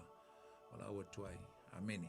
Ya, tatu tunu pele sa mo tatu proclame na tu lo pinga le loto le foi vai aso. Ya, ele ngona man fa mo ya. Mo se meta o ne fiafi. Ya, la tatu to e felo. Ia le vai as foula son fuerte masani. Il tato proclame ya il terminei ya la auto ona nei ponifonti fa soi foia mon nei po. God bless.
I give you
tina pea ni o fia tutupu a whae a ina si o tatu o turu. Wale tu o noina ne ala whole tupu o tupu.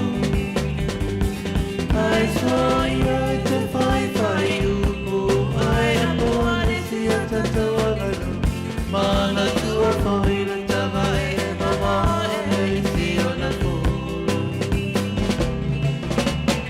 Ele so so fu ole so mi.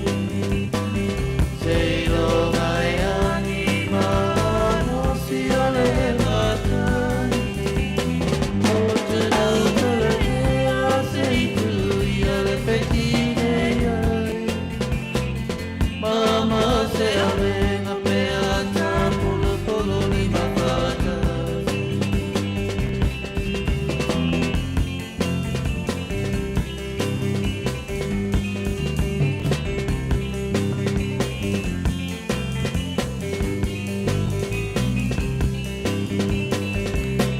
Samoa e mana tua, o nai leo leo ala i roa.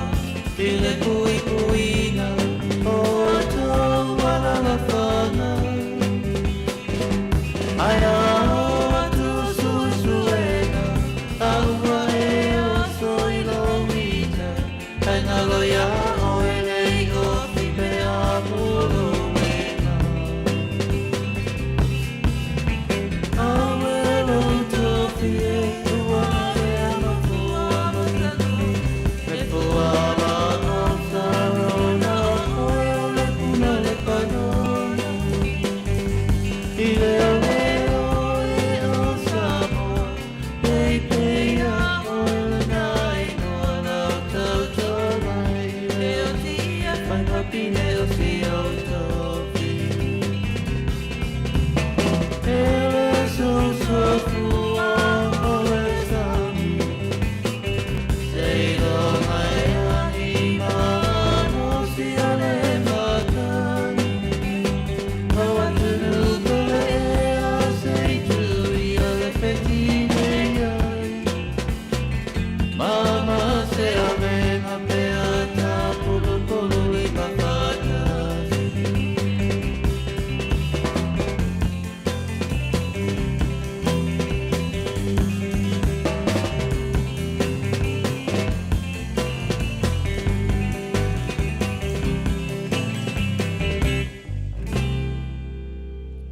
Le ua tula mai le tātou teimi le wanti le nei a fiafi se fulu ma le fitu minute le totoe ia ona tā lo leo le tu la se fulu ia a tā le tu la se fulu ona whamuta ma whamata fitu e fwoi lea o le au nanga radio Samoa le nei vanga o le pou ia ma ua whamata fitu fwoi le tautua le sunga le whawhiangainga pasta poni whoroti ma le tātou porkalame ia pe o ne ia fiafi o songa fua o vea so titasi ma le tātou porkalame na o le tutu le upenga i le loto.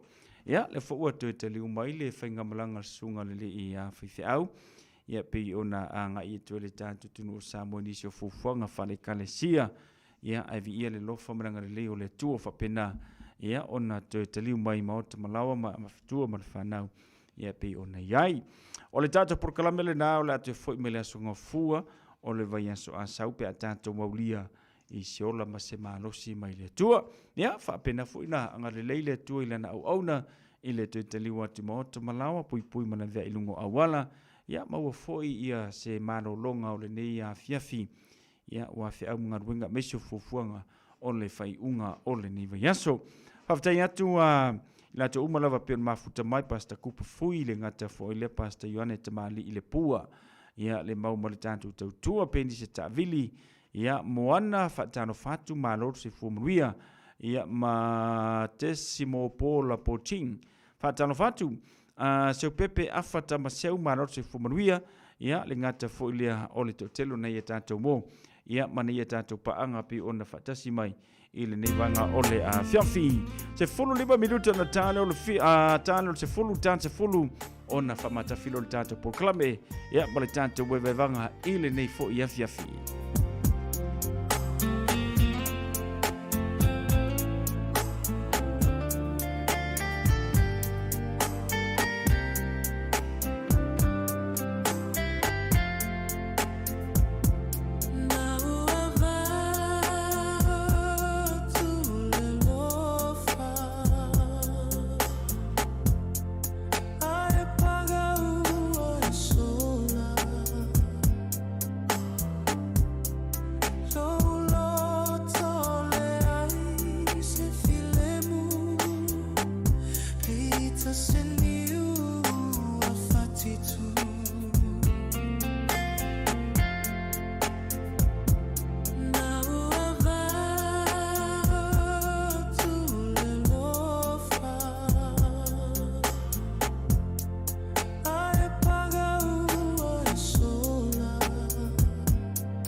essa sala pea i loa ganga. Oh, you are fine, my fili o tama. Pesa vali ile ala.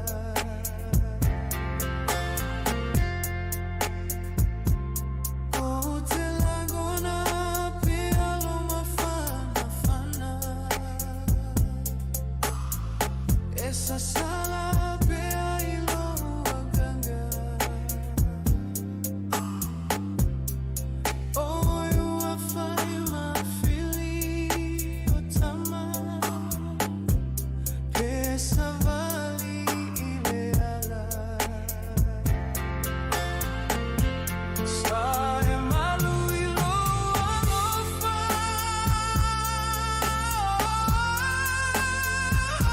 Ua peise vai ola. Na o te wha peise rosa. Lenei ua inu ne vai ola.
Le mafina wana petata wana vole ayo fanai ai roto de te piamo o ta fia solo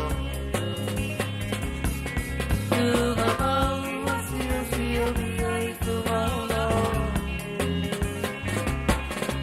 o e como ni no toi no ma fai no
Penino tia fau monisi no fatunga mo tātou.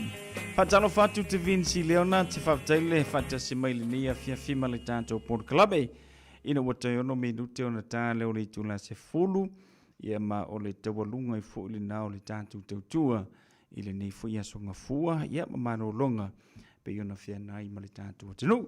Tātou wheroa ile asolulu. Ile lofa maranga le leo le tua. Manuia tele mano longa. Ya maise le lauso le tātou atinu. Ife au mga luenga ile aso atai au ma le neva iaso.